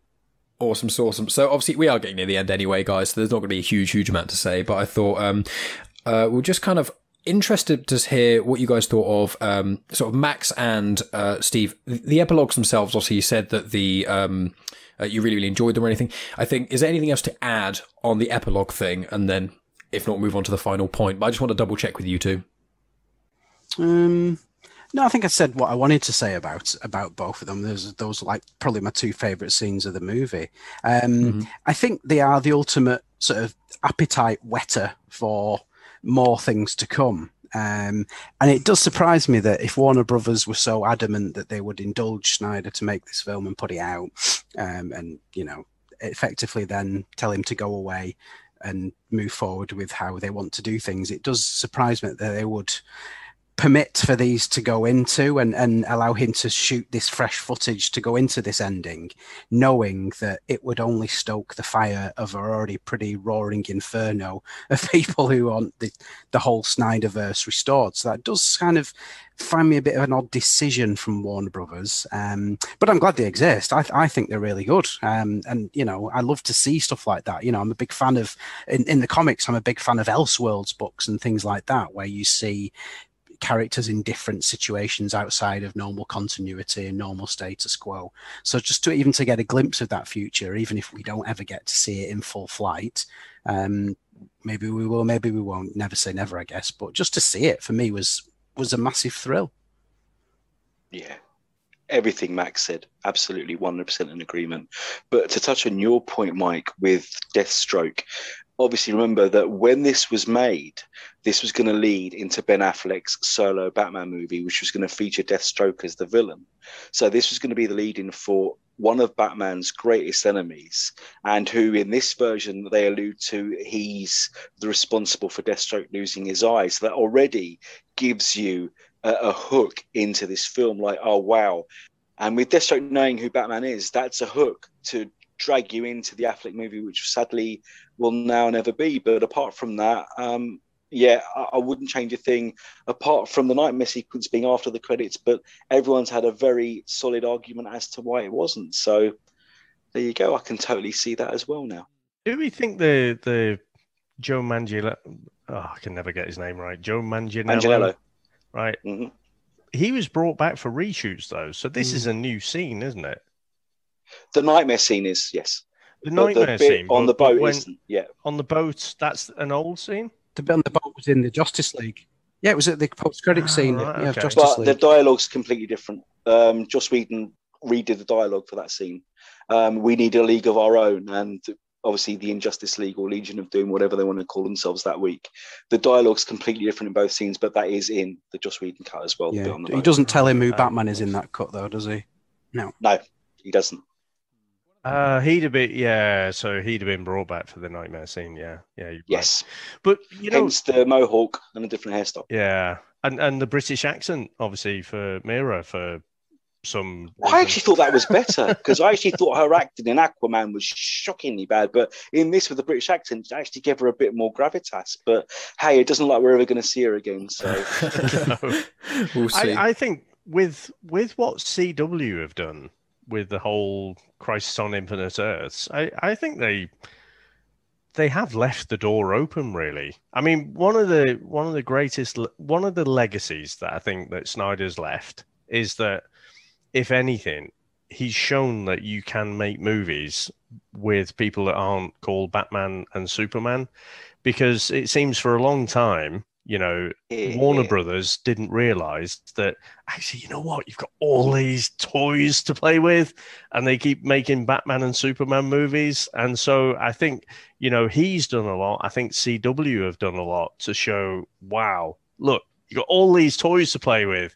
You don't have to keep making, singular Batman movies and singular Superman movies. So I could see they could make an animated movie, or another movie that kind of loosely follows on from this storyline, with Deathstroke and the nightmare scene and all that. It just won't be precisely, a tightly knit quadrology or whatever you want to call it. Well, I'll say the last bullet point I've got is, what do we think is the future of not only the DCEU, but the potential Snyderverse, that sort of thing. But just a tiny bit before that, I'll say, with the whole post-credit thing, my last thoughts on the epilogue is the way I've kind of viewed it. And I say for anyone else who's listening who basically maybe felt the way I did in a sense, which is just a bit jarred by it, or like, oh, I didn't get that.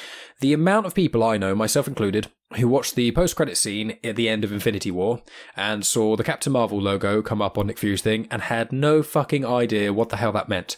I imagine the majority of people, especially because Captain Marvel is not she's not up there with the most of the famous ones. You have to be quite a comic fan to kind of get into that sort of meat. So I kind of look at it in that way, that when I saw Infinity War, I wasn't like, I didn't know what that symbol was. Fuck this movie. So I feel like with this, it was like, I wasn't a fan maybe of the nightmare stuff, but I didn't get it because I don't have the understanding of that source material. And therefore I accept that in the similar ways that a lot of post-credit scenes are, that was for the air quotes diehard fans. They're the ones for the people who read the comics. So I think that apart from maybe a little bit of shaving here and there, maybe cut, if this film shave a bit off. I'd say for me, I think you'd be pushed to cut out half an hour, but I'd say the half an hour would be like, oh, this scene is 10 minutes long. Let's shave 30 seconds off this. That scene where Ezra Miller's staring at the hot dog, let's cut that by 2 seconds. I think if you did that across the whole film, you could probably shave it a bit, but I don't think there's any major parts that are like, oh,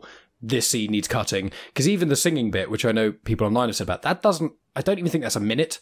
So it's just like, it's not like it's there for 5 minutes and you're just there while watching this. It's not that long. So final sort of thoughts here then, and the future of the DCEU. Now I want to throw something out there, which is what I would love, which would be really interesting. I don't think it's there yet, and I don't think it'd be for decades, but what would be incredible would be a live action Elseworlds thing, which would be, imagine what that post-credit scene was about, where you get like Elseworlds movies. I don't think they'll do that for an incredibly long period of time, because most of the main audience, if they see a film where, Batman's mum has become the Joker and things like that, people would be far too confuzzled. I know that's like Flashpoint Elseworlds stuff, but you know what I mean? Like those sort of things. So aside from that, what do people think is going to happen with the DCEU, and what do people want to happen? Who wants to go first? I would like to see some form of continuation of this. I mean, in a lot of ways, people are like, oh, restore the Snyderverse, give us Justice League 2, give us Justice League 3, give us more Cavill as Superman, blah, blah, blah. In a way, the Snyderverse does kind of still exist anyway, because Jason Momoa is still Aquaman in a thriving franchise. Gal Gadot is still Wonder Woman, same situation.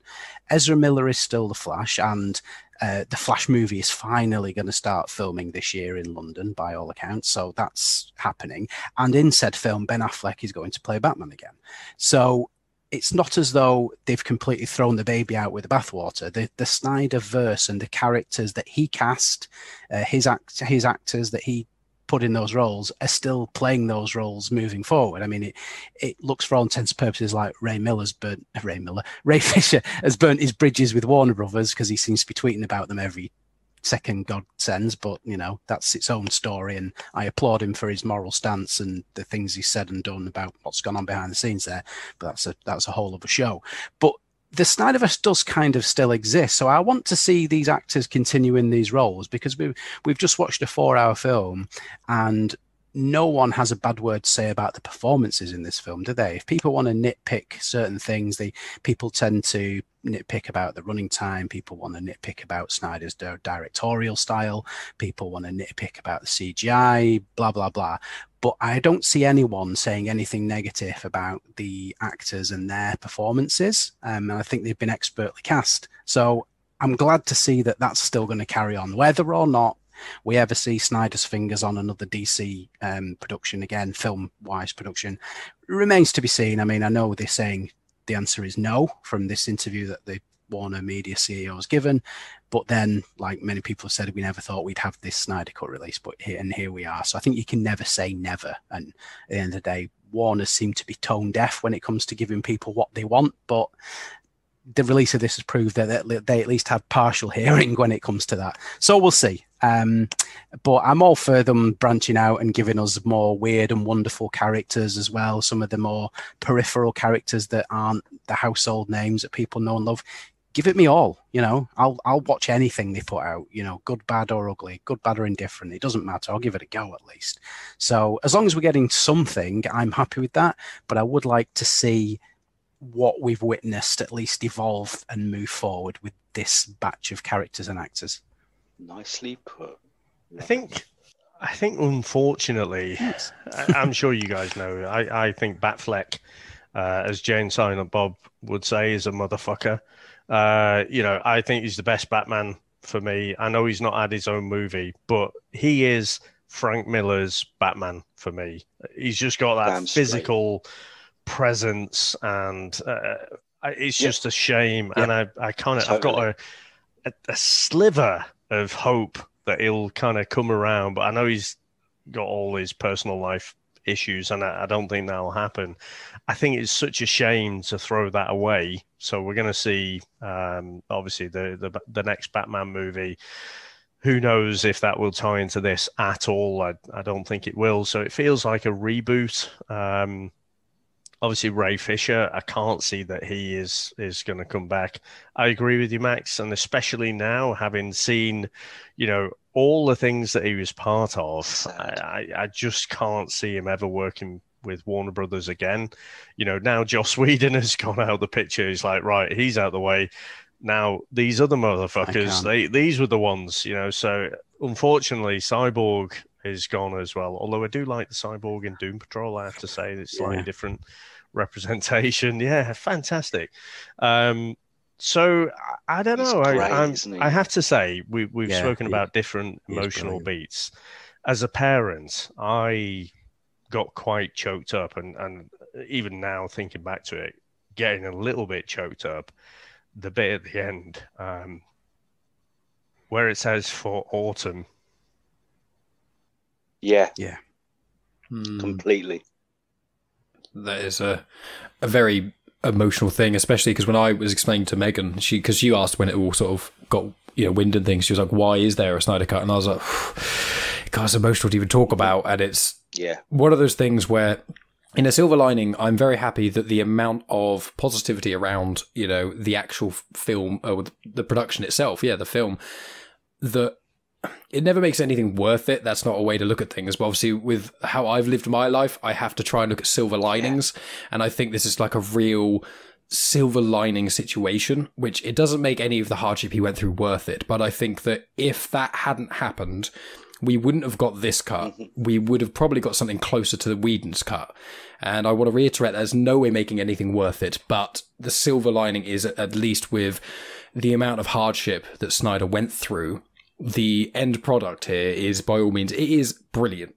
Whether or not you're a massive DC fan or you're not, I think the worst someone could say about this is it's okay and it's a bit long. I think that's, I don't see how anyone could really watch this and go, God, this film was shit. Because I don't, if you're going into a 4-hour-long DC movie with all of these characters, I don't know how you could see that and things. So what else then?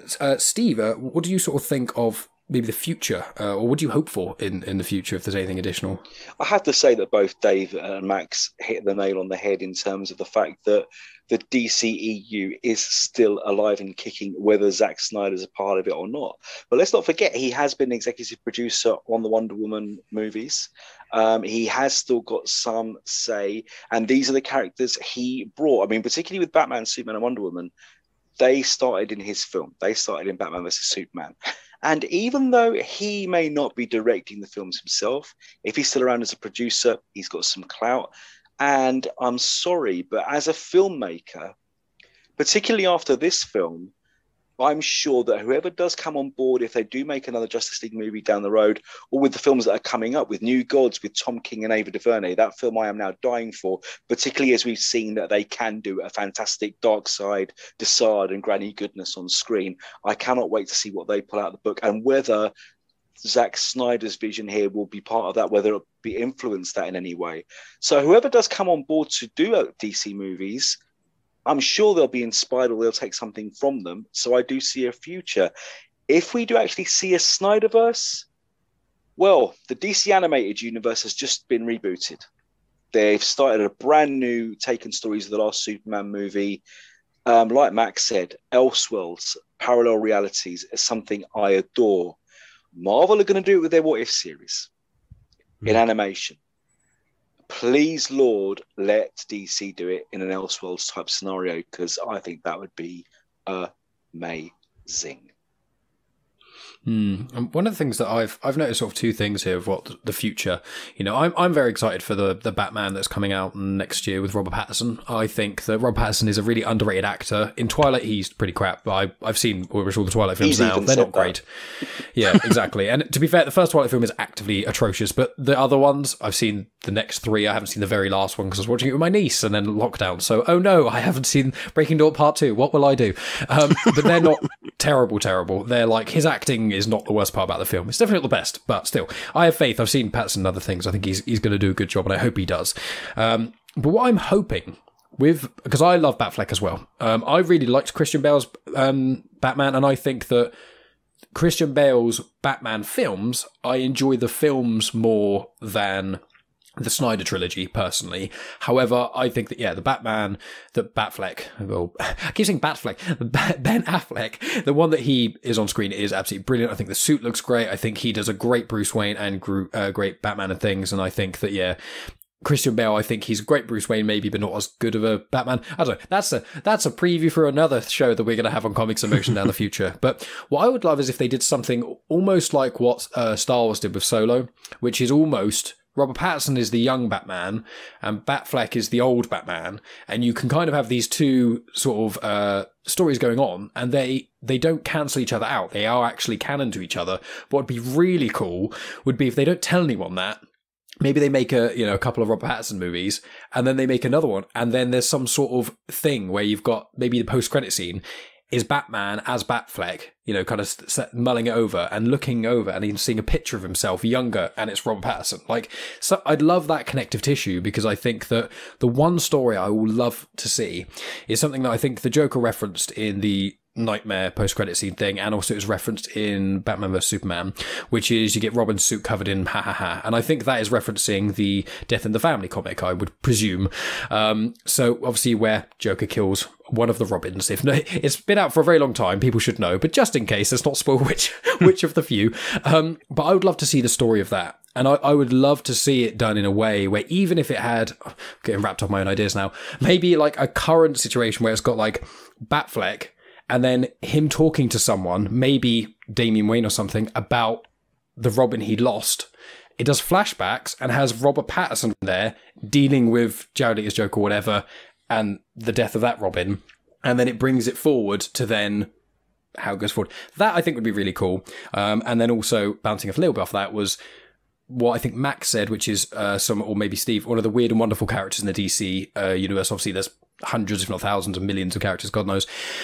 What I would say is if anyone's a bit like, oh, I don't know if that would work. Here's what didn't work, what people thought wouldn't work. Guardians of the Galaxy. One of the most popular of the Marvel Cinematic Universe. Probably one of the funniest ones and a brilliant film for, families or individuals. They're cracking. And they're comic book characters that majority of audiences hadn't heard of. So I think that if they do get into the weird and wonderful, and there's been that Zatanna has been announced, there's a film being made about her as well, which I only knew about her because of Superheroes for Dummies. So I'm so happy. So I think they can really do it. So I don't know if I asked you, Dave. I forget. What about you? What do you want sort of for the future? I think I want Warner Brothers to take a look at themselves, because we've seen this kind of behavior, and you see it from the huge studios that they don't know what they've got. And we saw it with the Tim Burton verse, let's call it that. So after Batman Returns and they were trying to sell toys at McDonald's, and then they realized that Penguin was biting people's noses off and stuff, they pushed the eject button, and then we got Batman Forever straight after that. We went back to Batman 66, like the committee, the focus group.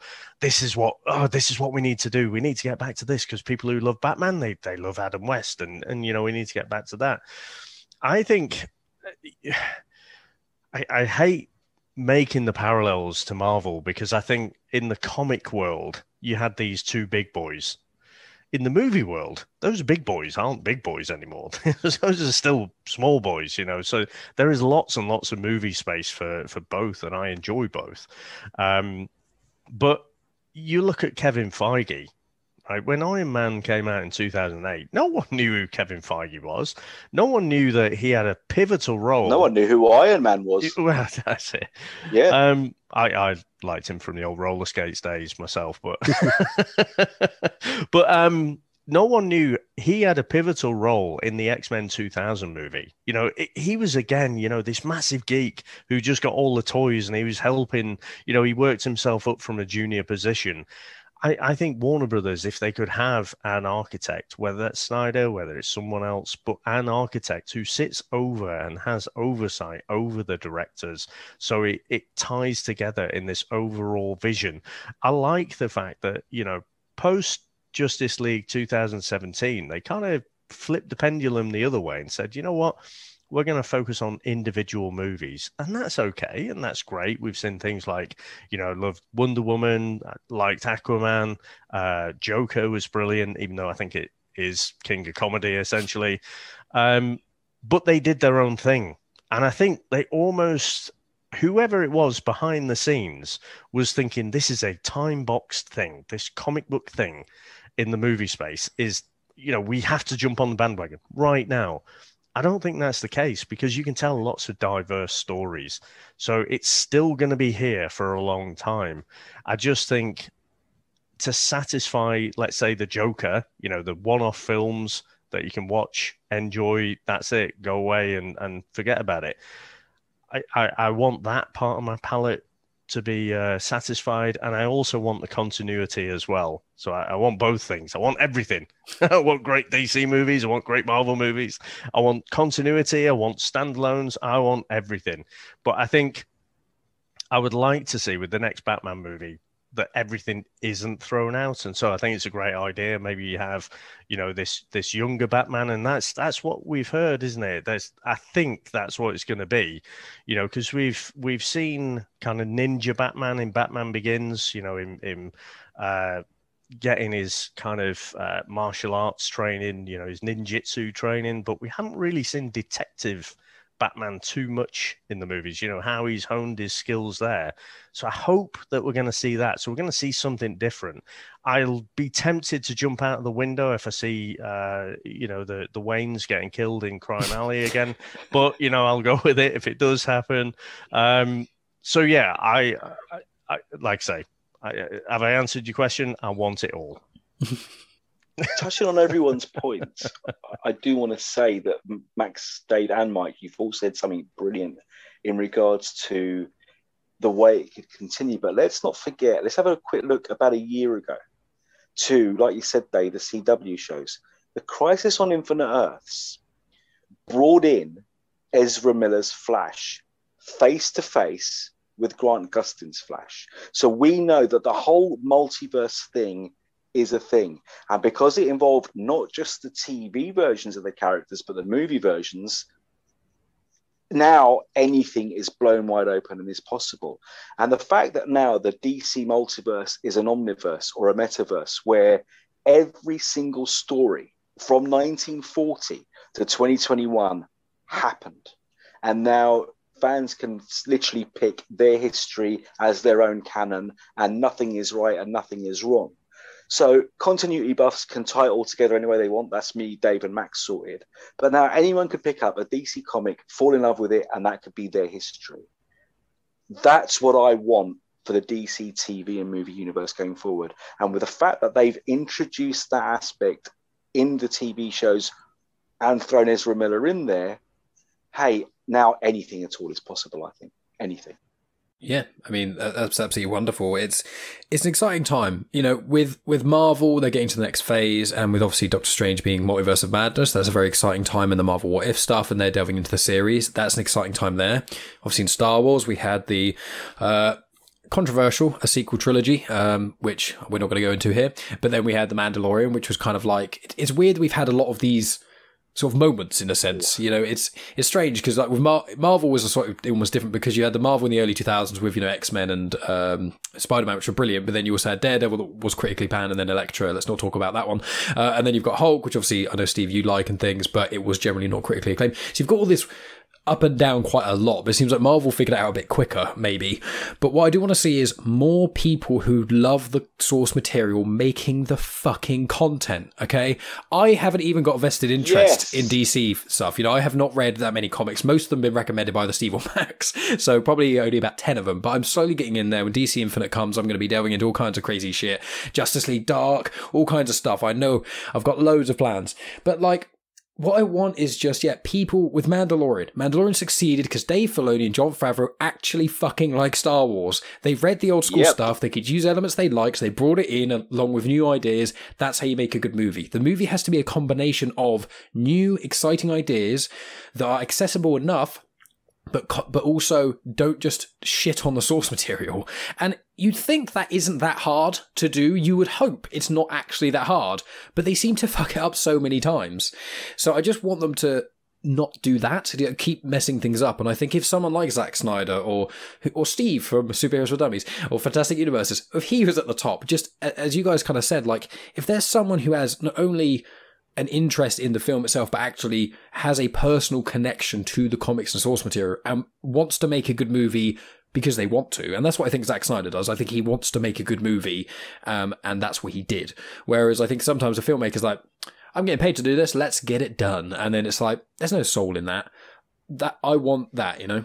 Can I just jump in there? Because I think one of the things that Snyder does and that, you know, gets people so behind him visually, I can't think of another director that presents what you see on the page better on the screen.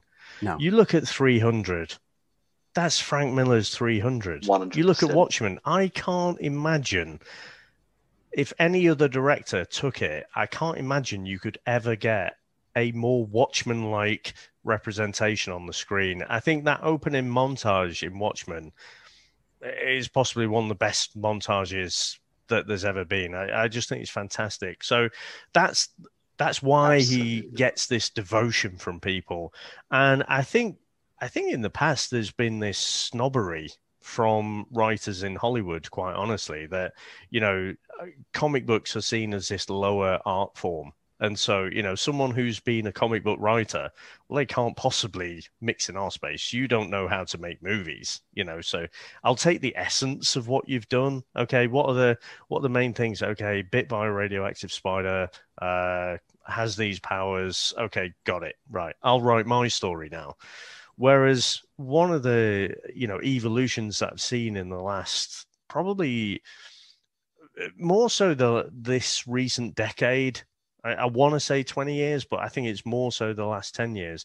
You've seen this migration from, you know, taking the voices from the original creators who know and love the content, know and love the characters. And what the best films do is they bring the essence of what was on the page. So not panel for panel, but what was driving them to do that. And so I think I'm hopeful that we're going to continue to get better content, just because it seems like Hollywood has embraced a little bit more the original creators than they ever did before.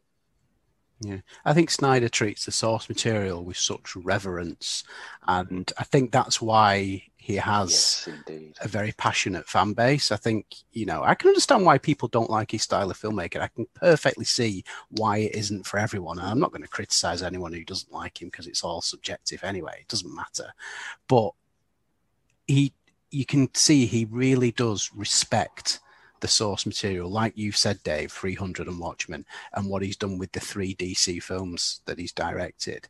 He takes it damn seriously, he doesn't treat it as a fun romp. He said himself, and I read a recent interview where he said that he could, in his mind, when DC is starting off with this universe and he was sort of putting it together, he knew that they couldn't compete with Marvel in terms of where they'd gone, and in terms of Marvel films are like action and comedy, and it's done to an extremely high level, beautifully put together, like flawless creations. And he said, I knew if we tried to go down that road, it just wouldn't work. We couldn't compete with them. We'd be left dead in the water. So what I tried to do was to create them almost as like modern day mythology.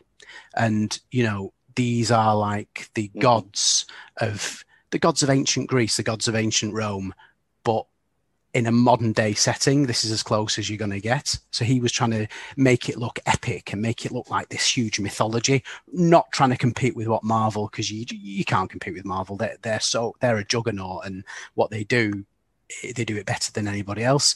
So that's what he was trying to do, and treating those books with such respect and giving the characters the respect they deserve, and trying to do them seriously. I mean, not deadly po-faced, you got to have some humor in there too, but just treating them with utter, reverence and just giving them a platform that hadn't really been done before.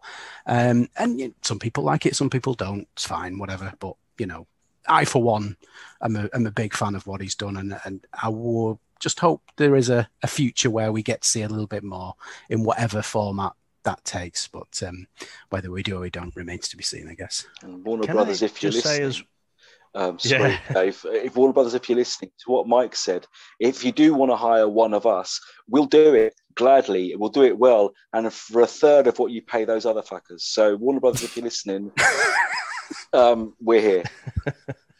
Yeah. Guys, I'm really sorry. I'm going to have to jump off in a minute. It's gone 10, and I think Sarah needs the bedroom because she's up at before 6 in the morning. So I really am going to have to dive off in a minute. I'm really sorry. That's fine. I was just going to say, Max, just a final thought from me. I think actually what surprised me in this movie was there was quite a lot of humor. Yeah. But it wasn't like a Joss Whedon, like silly, I mean, some of the lines from Whedon over the years, the worst one for me is still X-Men 2000. What happens to Toads when they get hit by lightning? Same thing that happens to everyone else. He's got lots of Whedonisms in his locker there. But I liked the humor in this Snyder Cut because it just felt within the universe. Yeah. It didn't feel jarring. It didn't feel like Flash saying, "What is brunch?" What is just a weird out of context. It didn't feel like, Batman suddenly cracking jokes. It just felt in that universe. So I did really appreciate the humor in this movie. So we'll wrap up now then. Well, Max, you can say your things first and say the final thoughts, where people can find you, and then you can dip out the call and we'll finish everything else off. Yeah, no worries, yeah. Well, I've kind of given me final thought then, I think. That was kind of like my last word on it. So, if anyone wants to find me on social media, you can find me on Twitter at MaxyByrne, which is MaxyByrne. Go there. There's links to the various websites I write reviews and articles for. Check them out. And of course, there's a links to the wonderful Comics in Motion podcast page where you're hearing this show and the litany of wonderful shows that come via that feed.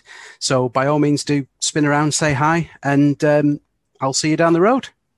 Wonderful. Awesome, Max. Thanks so much for coming on. It was great chatting with you. All right. Nice one, guys. I'll speak to you in a bit. All right. See you in a bit, dude. Bye-bye. And then there were 3. Right, so we'll start to wrap up then. I guess, are there any sort of final things you guys want to say that we haven't already covered before we do the goodbyes? I'm not sure.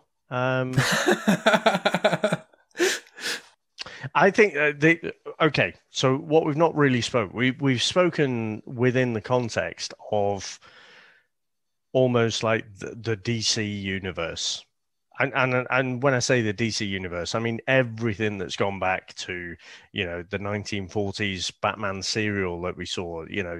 Kind of where all the things that have gone before to bring us to today. That's the context of the conversation so far. I'm really interested in how this has an impact on filmmaking in general. So I know, Steve, you've got an opinion on this, that we've seen many examples where the director's cut is generally far superior than the theatrical cut that we got. But studios are there to make money. And they've been doing it for a while, so they've usually got money men involved. They've been doing it for a while, and so they work to a particular model, a particular formula that says, it needs to be between this time and that time. And what it does, it stifles creativity, but it does maximize the revenue that they're going to get. Profitability. Yeah, exactly. So I think, actually, with this being 4 hours, right, if they'd released this in 2017, it doesn't break even. Because, a lot... No, but the original plan was 3 hours and then a director's cut of 3.5. So... And I think 3 hours is just about the limit. Yeah, for absolutely. And especially if you're going to drag your spouse along, right? And I think that is about as long as you with mine, definitely, you're absolutely spot on, mate. Yeah. So I think, but because we're all at home, because we've been through all this lockdown, because we've gone through this kind of emotional journey, and knowing all of the backstory, hearing about what happened with the production and whatever. And if you've got an ounce of empathy, you kind of you want to be with the creator. You don't want to be with the faceless suits behind the scenes, pulling the strings. You want the director to see his vision realized. You want the artist to see it on screen. And I just wonder if this is going to have a longer lasting impact on movie making in general. And I don't know the answer to that. Part of me thinks, it's like going to the music industry. Think of Bohemian Rhapsody, and then basically saying, no, you can't possibly release this because it's got to be 3 minutes. Can't you cut it down to 3 minutes? It does have some sort of similar themes, doesn't it? Because if you'd have cut that down, wouldn't be the song that it is. Exactly. And it ends up breaking the mold and then changing things after that. So I'm really interested to see how things change beyond comic book movies. And does it change? I don't know. I kind of hope it does. But that's a wait and see for me. Very well put. Yeah, and just bouncing off that, my last thing will be, what I'm hoping is the mixture between this and streaming is, and obviously lockdown has happened and things, I'm hoping that this will give creators a bit more wiggle room, basically a bit of way to go like, oh, well, we can't afford to spend, 200 plus million on this, put it in the cinema, blah, blah. And they go, okay, that's fine. I need a quarter of that budget. I need one of those fancy VFX screens they've got down at Disney, what they did pretty much all of Mandalorian on. And I need quarter of the staff, and I need, 6 months, and I can make you a series that's not a bajillion 24 episodes of a million years long. We have 8 or 10, and they're about just under an hour. What I'm hoping is The Mandalorian, the Snyder Cut, and the success of the Marvel Cinematic Universe all combined to be like, okay, the MCU, that shows continuity. good. That as in, you don't have to have all these films that are so in your face connected. It's more so, oh, this is a solo film. Right at the end, we'll sprinkle a bit. You only need 10 films of sprinklings, then you can have one film connects them. I'm hoping that's the message and the lesson from the Avengers movies. I'm hoping the Snyder Cut is let the fucking directors do what they want. Yes. You know, let that happen, because generally speaking, you're going to make everyone happier. And people would rather have a film that is not disjointed, that is how it was intended, but not that good, maybe, than a film that's all disjointed and no one really knows what to think about it. And that's what I say with Batman vs Superman. Not a big fan of that film, but I respect it so much more than the original Justice League, because it knows what it was doing, and that, from my first watch, just wasn't really for me, but I'm going to give it another go. And then I think that Mandalorian shows as well, Snyder Cut and things, is the source material. If people are passionate about the project, even if in certain other aspects, like the sequel trilogy, things can flop, that doesn't mean the franchise is dead. It means you're doing something wrong with it. It means you're not doing the right thing. And I think those three things culminating together, which are three things we tackle on this very channel over many times, it should be the thing that could do the holy trinity almost of the future. So fingers crossed, we'll hope for the best. So with that then, it's over 2 hours long. It has been an absolute joy to speak with the now two of you who are left on the gauntlet of the Snyder Cut. So we'll do it then. We'll say our goodbyes. So Steve, do you want to tell people where they can find you and say any last things? First of all, thanks for inviting me on. Dave, Chris, Max, yourself. I love the Comics in Motion family, because that's what we are. We bicker, we fight, but the love is still there. And that's just amazing. I wish the internet would stand up and take notice that this is the way you have a discussion. If you agree with someone, respect their opinion. If you disagree with someone, respect their opinion. Brilliant. Thanks, Mike. Loved it. Dave, great to chat to you properly for the first time in a while. But as for me, you can hear my dulcet tones on the Superheroes for Dummies show on this very network, and on the DC Comics News podcast, and I Am the Night, where my son and I, who is our DJ and mixmaster for Superheroes for Dummies, where we talk about Batman the Animated Series every week. To read my work, just type Steve J. Ray or Fantastic Universes into your search engine of choice, and that will take you to our news, reviews, and interviews across 3 beautiful websites. But I like to talk just like Mike, so talk to me on Twitter at elstevo, EL_STEEVO. And thank you so much, Mike, once again, mate. No problem at all. And Dave, the co-podfather of the Comics in Motion, family that you've put together, along with the cousin podcasts, of the DC Comic News and 20th Century Geek and Genuine Chit-Chat. Dave, go on. Get us out. I was kind of thinking of what Steve said about Zeus and being a bit promiscuous, and having all these offspring. Right? Definitely not that. Oh, can I just say, anything with a heartbeat, mate. I thought it was Carl Urban for a second. When Zeus showed up, how badass was he? Mate. It's like looking in a mirror. No, so you've got better hair than him. I absolutely echo what Steve said there. It's been brilliant because I haven't been a fan of. I wasn't a fan of Man of Steel. I'm much happier, quite honestly, with Superman rescuing a cat from a tree. Christopher Reeve is my Superman. Absolutely love it. Can't listen to that John Williams score without getting goosebumps. It's just an involuntary reaction. I just love that original kind of 78 and obviously what came after Superman. But I love having that discussion and the back and forth and debate, and we don't all have to agree, but respect all people's opinions. And I'll be a bit more unkind than Stephen to say, hashtag don't be a dick. That is quite easy. Just don't be a fucking knob. And, we can all have a great discussion and love what we love and not like what we don't like. There you go. It's that easy. So, no, it has been brilliant. I'm so, again, I did get a bit emotional earlier. I'm so happy that Zack Snyder has got his vision realized. And he's been through that turmoil. And you only have to look at some of the behind-the-scenes stuff. That was a family as well. When those guys were working together, they weren't turning up for a paycheck.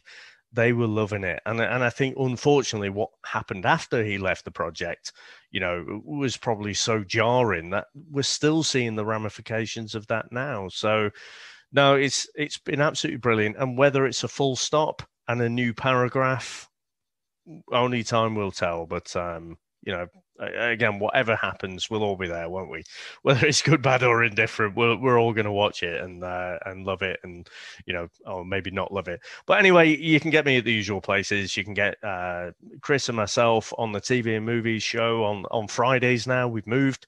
So Tony's now occupying the Thursday space. You can get me at the VHS Strikes Back podcast as well. Chris and Dave's Reality Cast. We've got a new podcast as well. Mike, from our first early discussion, you know we've got podcast projects coming out of our ears. So I'm going to stop. I knew about this one as well. I know about this one as well because you sent me the artwork for it as well. So for fuck's sake, yeah, I did, didn't I? You started another one, for God's sake. It's not enough. And you got Chris with his wrestling gold as well. We're kind of the Zeus of the podcast world. We're just promiscuous and like to spread our seed. Love it. Just put your dick in every type of podcast there is. Just, exactly. The next up is going to be the Comics Emotion He's having Minute. beautiful children, so I'm not going to argue with it. I'd like to think it's a microphone as opposed to another appendage, but you know. Wonderful. Awesome. Well, that's pretty much towards the end then. So I will wrap this up by saying it's been absolutely delightful to vaguely moderate this panel. And it's just been lots of fun to be able to talk to people about the Snyder Cut, because honestly, when it first got vaguely spoken about years ago, when it kind of first heard about it, it didn't really make an impact to me, but seeing how passionate people are, especially with Steve and Max, especially with the DC love and things, it's one of those things that has made me more excited for it, because when you see someone else who's so excited for something, you're like, well, they're so excited, there's got to be a reason. And then the more you kind of go into it, like, it's one thing that me and Steve touched upon on a podcast that I released very recently on Genuine Chit-Chat, and that was just because Steve is on every fucking episode of Genuine Chit-Chat at the moment, so he's like, the last 2 months it's just been constantly but like, I'm just saying, it's so easy to be an asshole, you know, hashtag don't be a dick. It's so easy to yell about everything you don't like, you know, and I understand sometimes when something like Rise of Skywalker didn't do it for me in a lot of ways, but I find more joy focusing on the positives than shitting on everything. And I think that this is what, when people aren't dicks to each other and people are nice and get together, this is some of the stuff that the internet can do really well, which is the release of the Snyder Cut movement. Although there's been a degree of toxicity around the hashtag itself and certain other aspects, I think that the actual finished product that what people got has done, hopefully it has huge ripple effects onto not only the cinema world, but the comic world and all these things. And I just hope a few people can be a bit less dickish. And it's just been an absolute pleasure to chat with you guys. Even though we do have slightly different opinions on the many films and things, it's always a pleasure to talk to people who basically aren't awful to you if you disagree with them. And that's one of the best things about being in the Comics Emotion family. Absolutely. So, I am Mike Burton. I host the show Genuine Chit-Chat that you may be listening to this on because I'm a cheeky bastard, or you may be listening on the Comics in Motion feed, either or. You can find me at Genuine Chit-Chat on Instagram, Twitter, and on Facebook. I've got a Star Wars Comics in Canon on Comics in Motion. I've got a Patreon where there's another podcast in there, haha. And I've got loads of other bits and pieces as well. But what I will be sure to do is everyone involved in this wonderful chat, and also that YouTube link that that YouTube thing that Chris mentioned ages ago that I've written down. I'm going to try my absolute best to have the show notes of this with everyone's Twitter handles, shows, Steve's 5,000 websites, the 18,000 podcasts between Dave and Chris over the last decade. We're going to have it all. I'm going to have most of it. But it's been absolutely wonderful chatting with all you guys. I really hope the listeners have enjoyed it as much as we have, and I'm sure they will, but even if they don't, this has just been so much fun to do, both watching the Snyder Cut and chatting with you guys and listening to all the associated podcasts. It's just been wonderful. So thank you for inviting me into the family so long ago, Dave. And, you know, thank you for allowing me to vaguely moderate this post. And it's just been loads of fun. I really appreciate it, guys. So thank you both. Mike, I think you did it justice. See what I did there? Nice. Wow. You're in a league of your own. Yep. Nice. And I see that Dave has sent me that YouTube link, so there's no excuse not to put it in there. Thanks, Dave. Awesome, awesome. No excuse at all. Amazing. Why so serious? That is where we're going to end it, because otherwise it's going to come to it's way too late for the three of us, and we're all getting a bit overtired, delusional, and start doing impressions of everyone. So I'm not going to get my Gollum impression out, guys. Sorry. I'm Fat Man. That's perfect. Cool. We will end it there. Thanks, guys. Cheers, mate. And that's the end of the podcast. Thanks as always for listening, guys. I really hope you enjoyed this extra long special edition. You can thank the guys in Comics in Motion for all of us being involved with this, because if I hadn't had this with all those guys, you guys probably would have got a part 1 and part 2 episode like standard. Obviously, unless you're a Patreon, and if you are a Patreon, then any episodes that get split into 2, you will then get as a whole 1 episode, which is lots of fun. So coming up, I've got a podcast due for recording with Scott Weatherly of the 20th Century Geek. We're going to talk about H.P. Lovecraft, because last time we came on the podcast, we were intending to talk about H.P. Lovecraft, and then we didn't. We spoke about sci-fi crossovers and stuff like that. So we're going to try again to talk about H.P. Lovecraft. Fingers crossed we can do it this time. In addition to that, I actually have a podcast recorded with a friend of mine called Glyn. He managed to get me into contact with a gentleman named Dominic Pace. Now, Dominic actually plays a character in Season 1 of The Mandalorian, Episodes 1 and 3, character called Gecko, and it's really interesting hearing him talk on things. So that'll be out probably next week. It's under an hour, so it'll be a really nice, easy one-off one for that. Then probably a week or two after that will be, the one with Scott, 20th Century Geek. I've also got other ones planned for recording. I've got a few sort of in the pipeline and things, but it's been incredibly busy for me, oddly enough, trying to organise XYZ and all kinds of other stuff as well. So there are great things coming. I mean, this episode was one of those great things. So, hope you enjoyed it very much. If you got all the way to the end, I presume you did enjoy it. So that's a lot of fun there. In the description, I have also included, the links to, I've included people's Twitter handles. I've included links to a couple of the other things that people are involved with. And I've also put a little thing, which is a little bit cheeky, try and get you guys to listen to some other episodes, which is everyone in this podcast have appeared on Genuine Chit-Chat at some point recently. I mean, Steve has been on recently quite a lot. But with, Dave, Max and Chris, they've all been on at varying times. In fact, episode 89, Chris came on with Scott Weatherly, who I was just speaking about. So, you got to make sure you check out a lot of those episodes, because we cover a wide amount of ground. And what's quite interesting is if you listen to episode 90, myself, Dave and Max are actually talking about the Snyder Cut, and while recording it gets confirmed, which is quite mental to think about that. And that was in May of last year, I think. So really fun that we managed to do that as well. So really want to say thank you guys for listening, and make sure you check those episodes out too. In addition to that, I'm going to say, I've got my Patreon. I won't go on about it too much because I always do at the end here. But if you go to patreon.com/genuinechitchat, the link is also in the description, then you can actually listen to 2 episodes on there that are completely free at the moment. So that is our review of Season 1 of The Witcher, and then also our review of The Phantom Menace, as in Star Wars The Phantom Menace. And we've been doing Star Wars episodes on there. We've recently been doing rewatches of the Captain America trilogy. We've done Little Miss Sunshine, Watchmen, Queen's Gambit. So we're doing basically any series we watch, we're doing it, and also most films we watch, we're doing it as well. And we're trying to do some run-throughs of, Star Wars, MCU, all those sorts of things as well. Megan's trying to convince me to get us to do the Harry Potter ones as well. So, we only rewatched Harry Potter at Christmas, so I'm trying to get a little bit more time before I watch all 8 of those films again. But at some point, there'll be Harry Potter on there too. But if you are happy to donate £2 a month, which is also $3 a month, I think, you get access to the Patreon feed, which has our episodes of Afterthoughts, which are currently releasing 2 a week, and they're between 10 and 20 minutes long. So that's like 40 minutes a week of extra footage there. And then in addition to that, whenever I release episodes that are split into part 1 and part 2, normally those extra long episodes, I release them on Patreon in one go. So you'll get the full unsplit episode without having to wait a week or getting me rambling on either side of each part, which does tend to happen. Then, in addition to that, the last thing is my podcast, Star Wars Comics and Canon. It is on the feed of Comics in Motion, which is the other place you could have listened to this chat, and you get a slightly different intro and slightly different outro on that. So if you really, really want to hear the slightly different variations of me saying these things, go over to Comics in Motion and check out the Snyder Cut episode on there as well. And also, gets the downloads up. Why not? In addition to that as well, as I said, my Star Wars podcast is on there. Episodes come out every Saturday. So, after this is out, there'll be an episode on there. And if you're a big fan of Star Wars, if you're a little fan of Star Wars, if you're any kind of fan of Star Wars, if you at the very minimum enjoy the original trilogy, then I can say for almost guaranteed that you will enjoy my Star Wars podcast. It's about the comics in Star Wars, many of them tie in with the movies, some explain stuff like how Kylo Ren got his red lightsaber, how C-3PO got his red arm, what was happening with Darth Maul, things like that. There's loads of different things. I've done character bios. I did one about Count Dooku, because in the films you barely get any information about him, and then you watch Clone Wars and you still don't really get that much information about him, sort of before the Order and things. I've done 2 book reviews now, including one of The High Republic, where I do a big spoiler-free review and give you loads of background information on The High Republic. Loads of different aspects of Star Wars I have tackled. And also, when I do this conversation with Dominic Pace, which will be released next week, that is also going to be on there. So, there's not going to be any interviews that I release of Star Wars content creators that are going to go on Star Wars Comics in Can that won't be on Genuine Chit-Chat, but a lot of the other conversations I have on there, mainly by myself, are, you need to go check them out. I know it's me just trying to toot my own horn, but I'm very proud of it. And a lot of the people that have listened to it have said that it's actually reignited their love of Star Wars because it's got them excited for it again. Granted, most of them were before Mandalorian Series 2 came out because, let's face it, most people had their love of Star Wars reignited by Mandalorian Series 2.